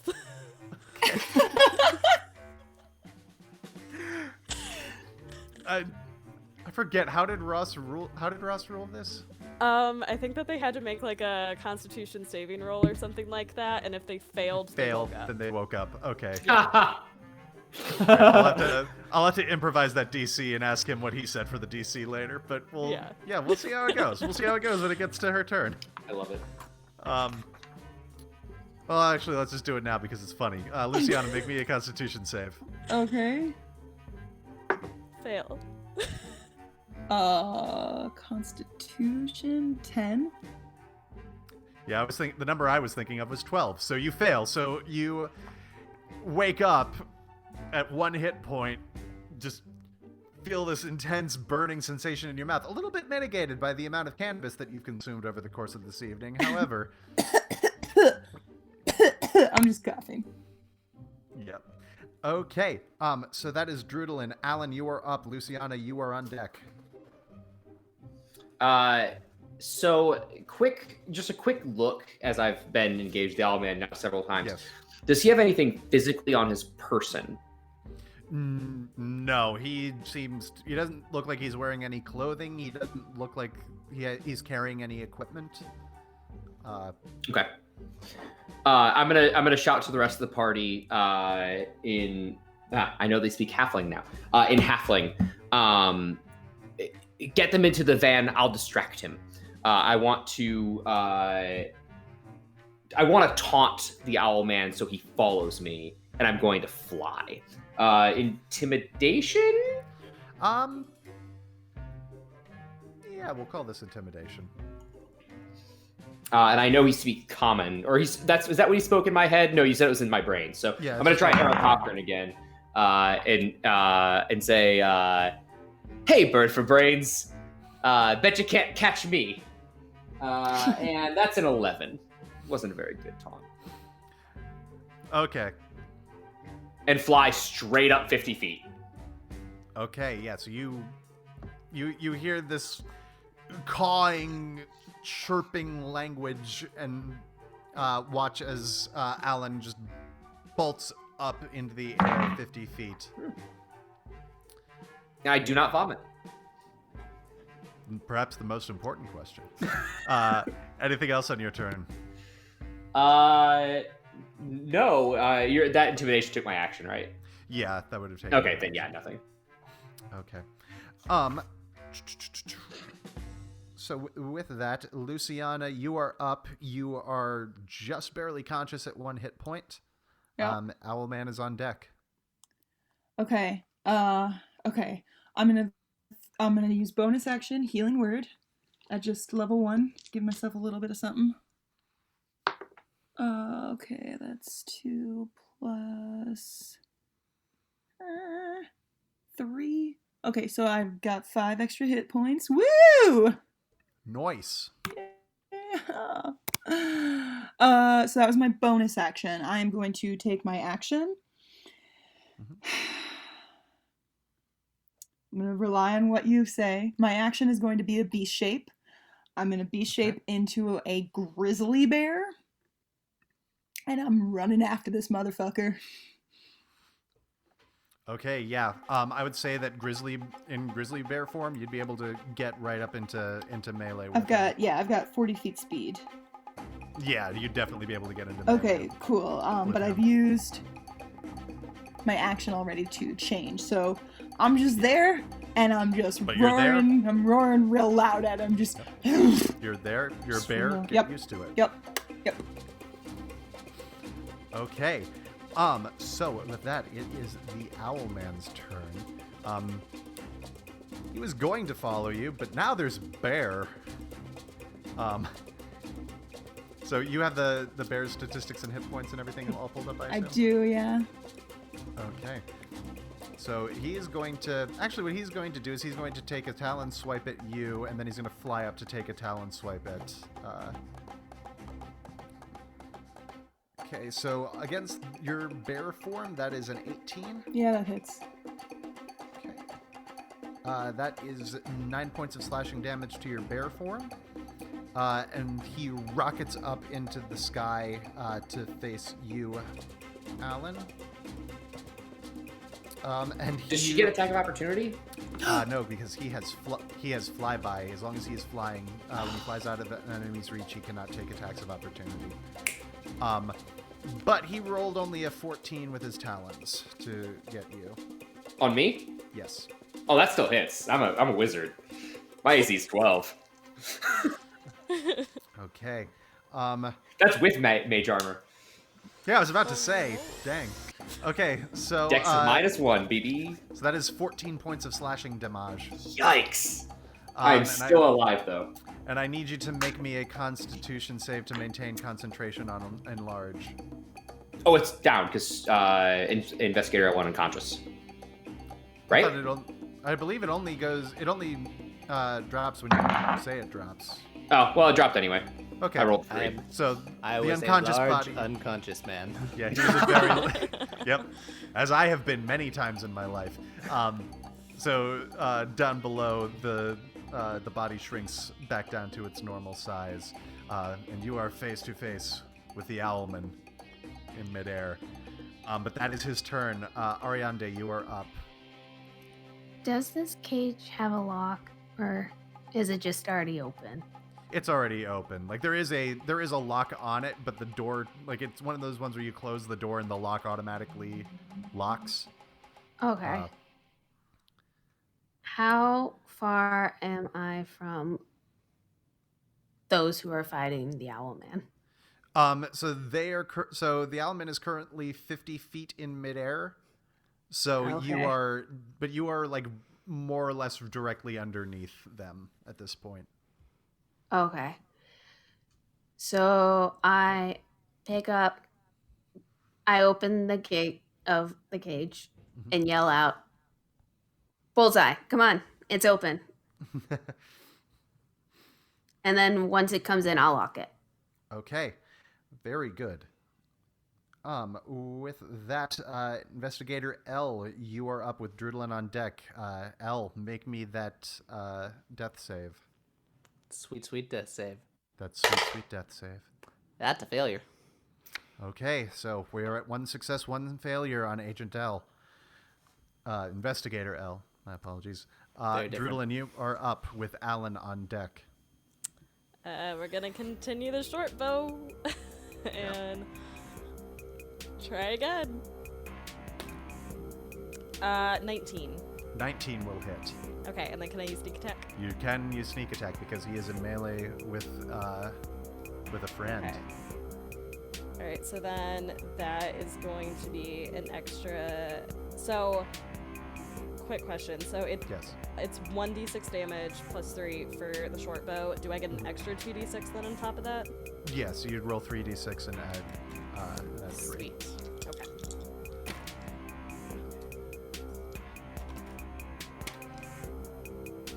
17 points of damage.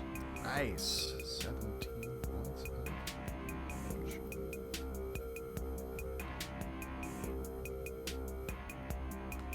This strange cryptid is starting to look hurt. Finally. Anything else on your turn? Okay, and I'm just gonna start backing towards the cage because I just hit it, hoping that, and I look like him, so hoping that he's gonna follow me so we can start to like lure into the cage. Okay. With that, Alan, you are up. Luciana, as Bear, you are on deck. So if I'm correct, we're 50 feet in the air. You are 50 feet in the air. Great. I need the Owlman to make a wisdom save. Cool. Wisdom save. That is a 19. God damn it! Okay, well, hold person failed. It was gonna take 50 feet of falling damage if that worked. That was not a bad idea. No, but now I'm fucked. What's the nearest build? Like, we're 50 feet in the air. Is there a way for me to try to make a mad dash on top of a building? Yeah, I mean, you were right in front of City Hall, and so if you like, it would only take it would be within your flying speed to try to land on the roof of City Hall. Great. I'm gonna try to make it to the top of City Hall and hope that the momentum of me flying will carry my body as he hits me while I'm running away. Okay. That's a 14 to hit with the talons. Yeah.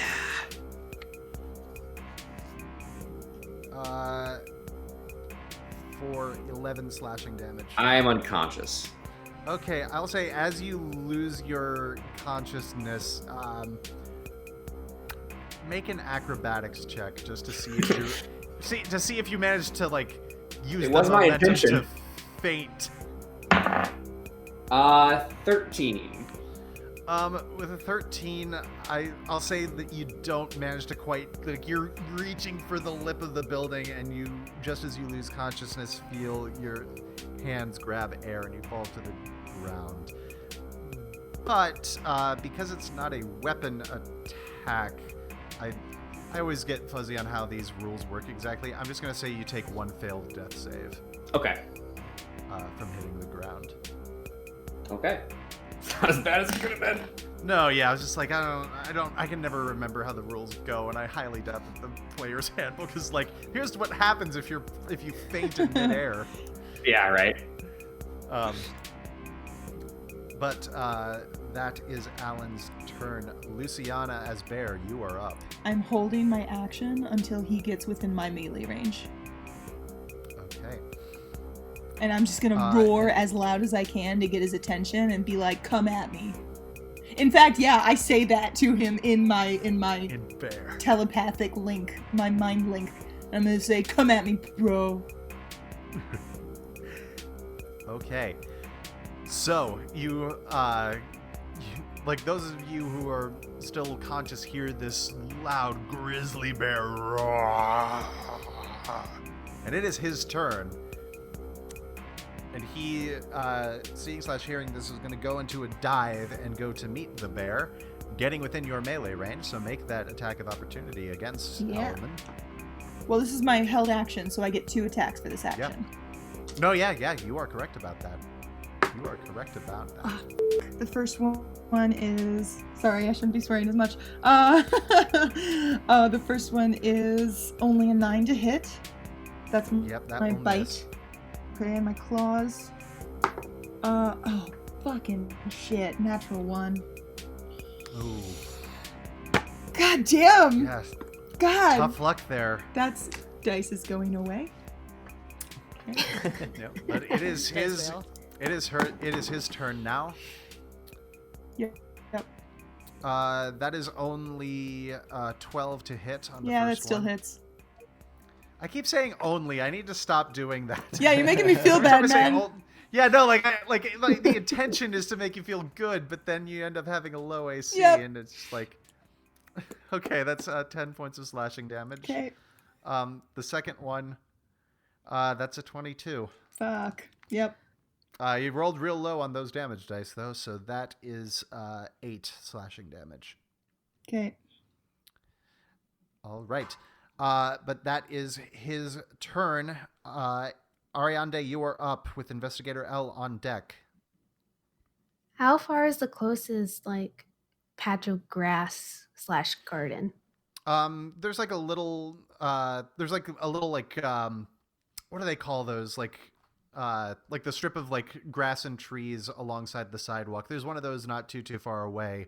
At this point, you're like 20 feet away from the Owlman, though. Oh, okay, crap. Kill this dude. And he's not like up in the air or anything. Nope, he is on the ground about 20 feet in front of you in the cage. Okay. I would like to sneak behind him and kick from behind. Yeah, roll to kick. It's a 15. 15 just misses, unfortunately. Can I use my flurry of blows? Yeah, you can spend a key point and do your flurry of blows for 2 more attacks as a bonus action. 17, 17 will hit. and the second roll is 4. Okay, so just the first one hit for how much damage? It was a 2. 2. Okay. All right, so you watch as Ariande comes up behind the Owlman and lets out a a like big roundhouse kick that he like almost preternaturally like ducks under and like turns around. And then the second one comes up and cracks him in the jaw. And he staggers back, avoiding the third one, but you see this big hulking otherworldly figure now staring down your monk friend. With that, Investigator L, you are up with Drewdelynn on deck. Need you to make me another death save. Let's not die. Woo! That's a nat 1. Oh, So, that is 2 failures That for a nat 1. that's that'd be it. That's That all. would be No. With my dying breath, I go to where my wife is.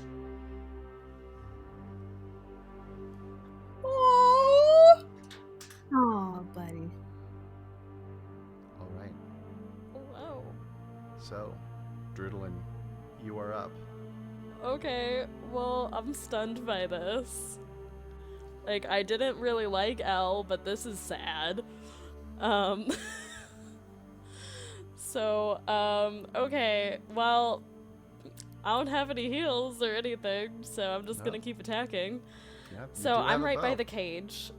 So I have a plan. So I have rope, so I'm gonna tie, use my bonus action and tie the rope to the cage. And then I'm gonna tie the other end of the rope to an arrow. Okay. And I'm going to then use my short bow to send that arrow then to the Owlman, specifically aiming towards the wing. Okay, yeah. Make that attack roll. Okay.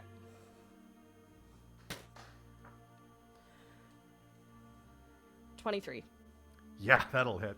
And Alright. you would get sneak attack damage. Sweet. Because this guy's engaged with a bear and a monk right now. good rom-com setup. Yeah. Bear A cryptid, a bear, and a monk. So that's gonna be 13 points of damage. 13 points of damage. Okay.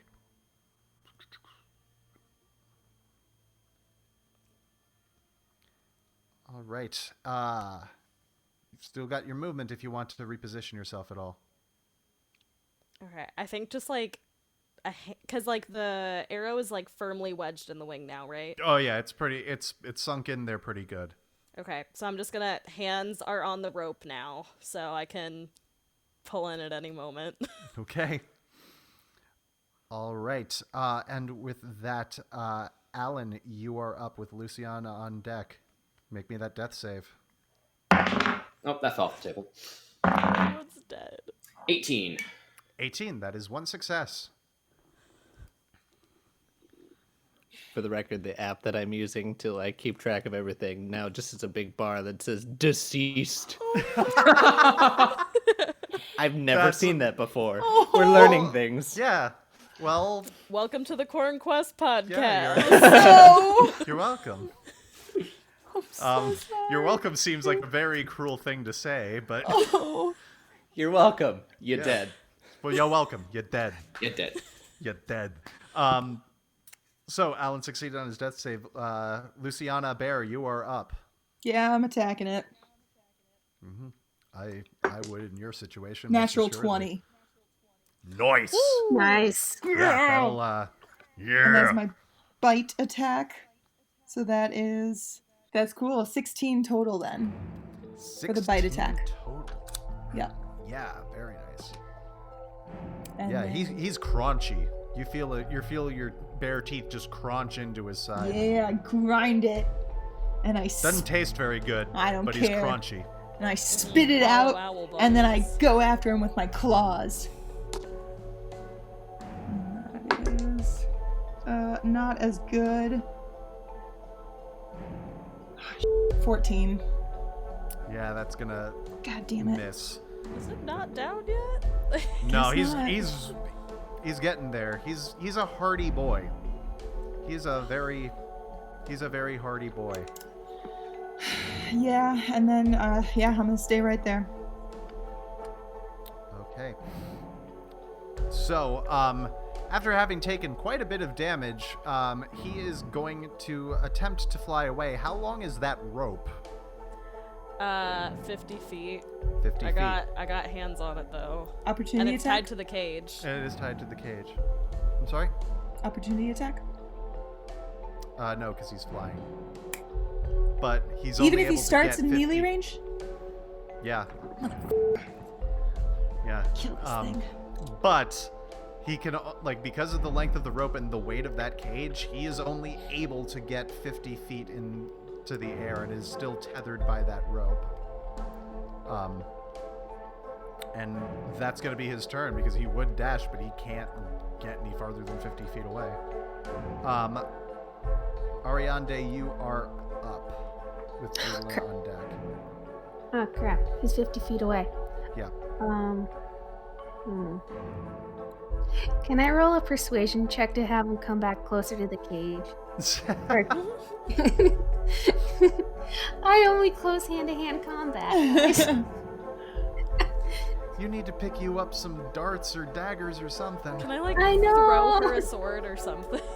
It's like On your turn, yeah? Yeah. There's still 3 javelins in the van. You would be close enough if you wanted to go, and you would have seen them too when you got the cage out. Yeah. They don't belong to anyone now. They don't belong to anybody now. That is a valid point. I say a prayer to L, and I run to the van and get all those javelins. Yeah.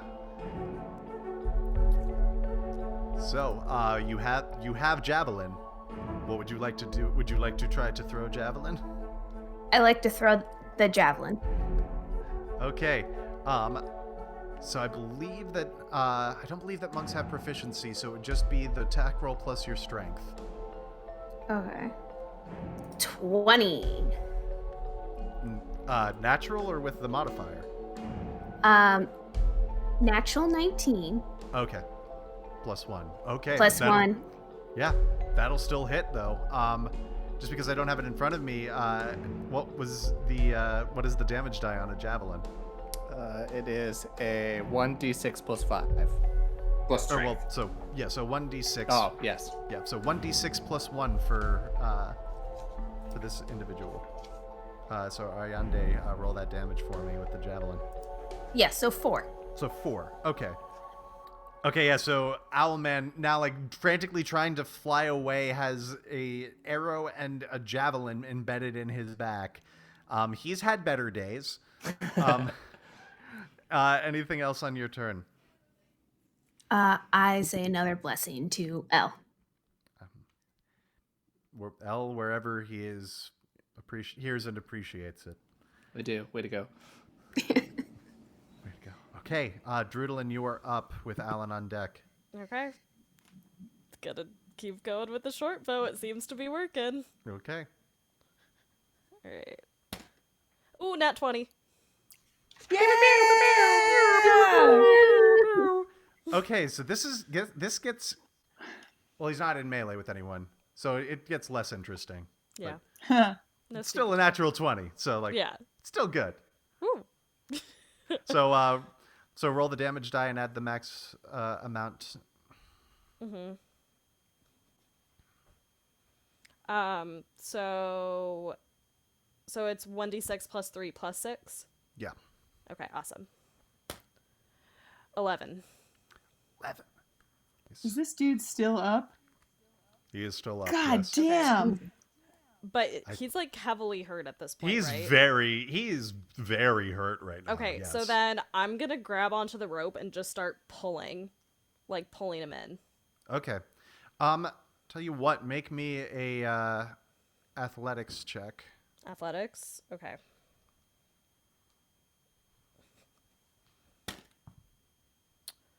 $16. You only rolled a 7, so you using your strength. I'm counting this as a use object for a bonus action. You managed to pull him. He's still airborne, but he's He's only 25 feet off the ground at this point. Okay. Anything else? Yeah, I'm just like staring him like dead in the eyes, like, come in the cage. Come on. Get Come in the cage. Get the Okay. Come in this cage right now. Come in this cage. With that, Alan, you are up with Luciana on deck. Everyone's dying. 15. Yay! 2 successes. Oh, thank God. All right. Luciana, you are up. As a bear, so I want to grab the rope and just try to yank him straight into the cage. Okay, yeah. Make an athletics check as bear. Okay. Hang on. Okay, so I have a kind of a random question. Yes. I use the physical stats of the bear, but I am proficient in athletics, so would I still get to add my proficiency bonus? I'm not sure if rules is written. To me, that makes sense. Yeah? Yeah, I'll allow it. All right. Woo! Yes. Okay. So that is 25. He rolled a 21, but 25 is still higher. So, you watch, those of you still conscious, as the slumbering grizzly bear form kind of canters over to the cage, takes the slack of the rope in its mouth, and just rears back, and you see the form of the Owlman, the wings like collapse inwards with the force of the blow. You, Drewdelynn, are yanked off of your feet as you're still holding on to it. This, but the force and strength of the bear's body just yanks the Owlman out of the sky, following the path of the rope, and it slams into the cage, and the gate falls. Okay, cool. So I haven't used any of my movement or anything. How far is Alan away from me? Not far, like 30 feet. 30, Okay, 40 cool. feet. Then as a bear, I'm gonna run to Alan, and I am going to shoot. I don't know. If I want to drop beast shape, is that a bonus action or is that just like a free action? I'm trying to find it. I believe it's something. I think it might be a full action. Oh, it says bonus action. Okay. Shoot, Okay. I want to do a I healing will say because the thing is contained, I'm not considering you in initiative anymore. So if you want to just drop out and immediately do it, I would give him one like I would make him make another death save, but no matter what the outcome, he can't die before you'd be able to slap a healing word on him. Okay, cool. So I'm going to run to him and drop beast shape, and as soon as I'm close enough, I'm going to touch him, and I'm going to do cure wounds at level 2. Okay, so cure wounds is going to be 2d8. 1. Where's my other d8? 2. Yeah, not great. That's okay. 9. So you heal 9 hit points. I'm alive and I'm awake. Yes, you are. And honestly, my max HP is 17, so not terrible. Okay. And then as soon as I've healed him, I'm running over to Elle's body and trying a healing word. I know it won't work, but I'm just trying. Yeah, and because of the fight of the...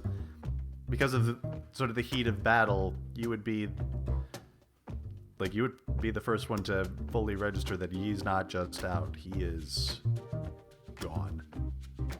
I just kneel at his body for a second.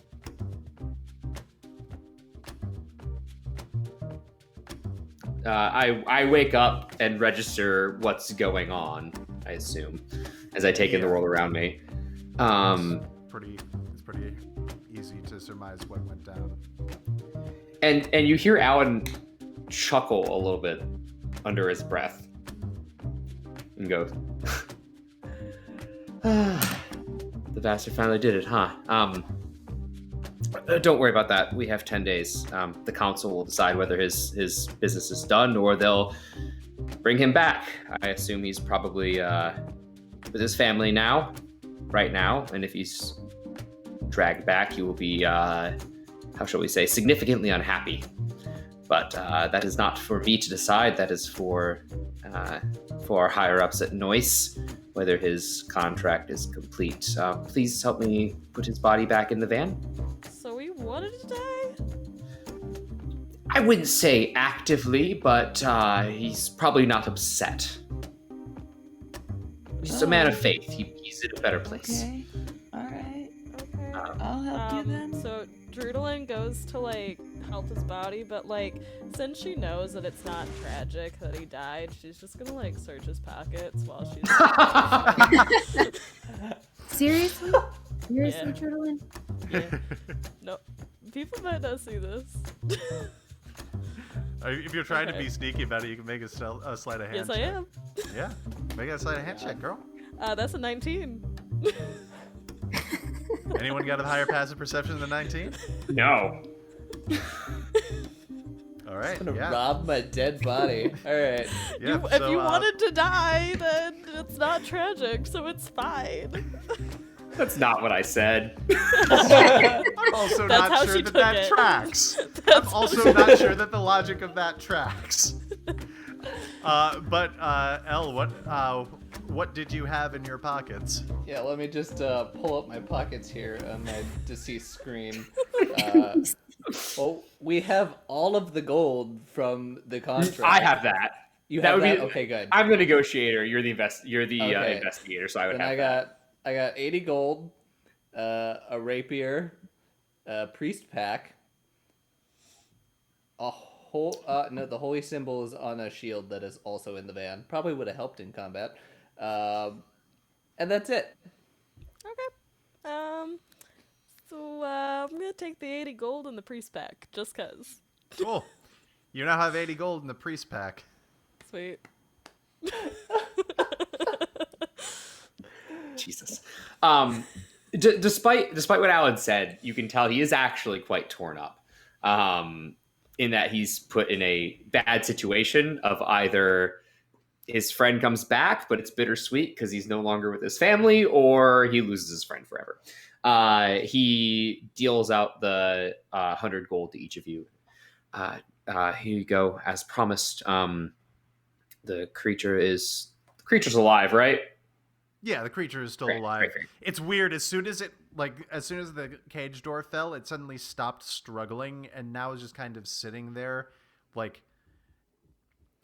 it's kind of doing the Loki in the first Avengers movie thing, where it's just kind of sat there eerily calm and just silently observing all of you. Cool.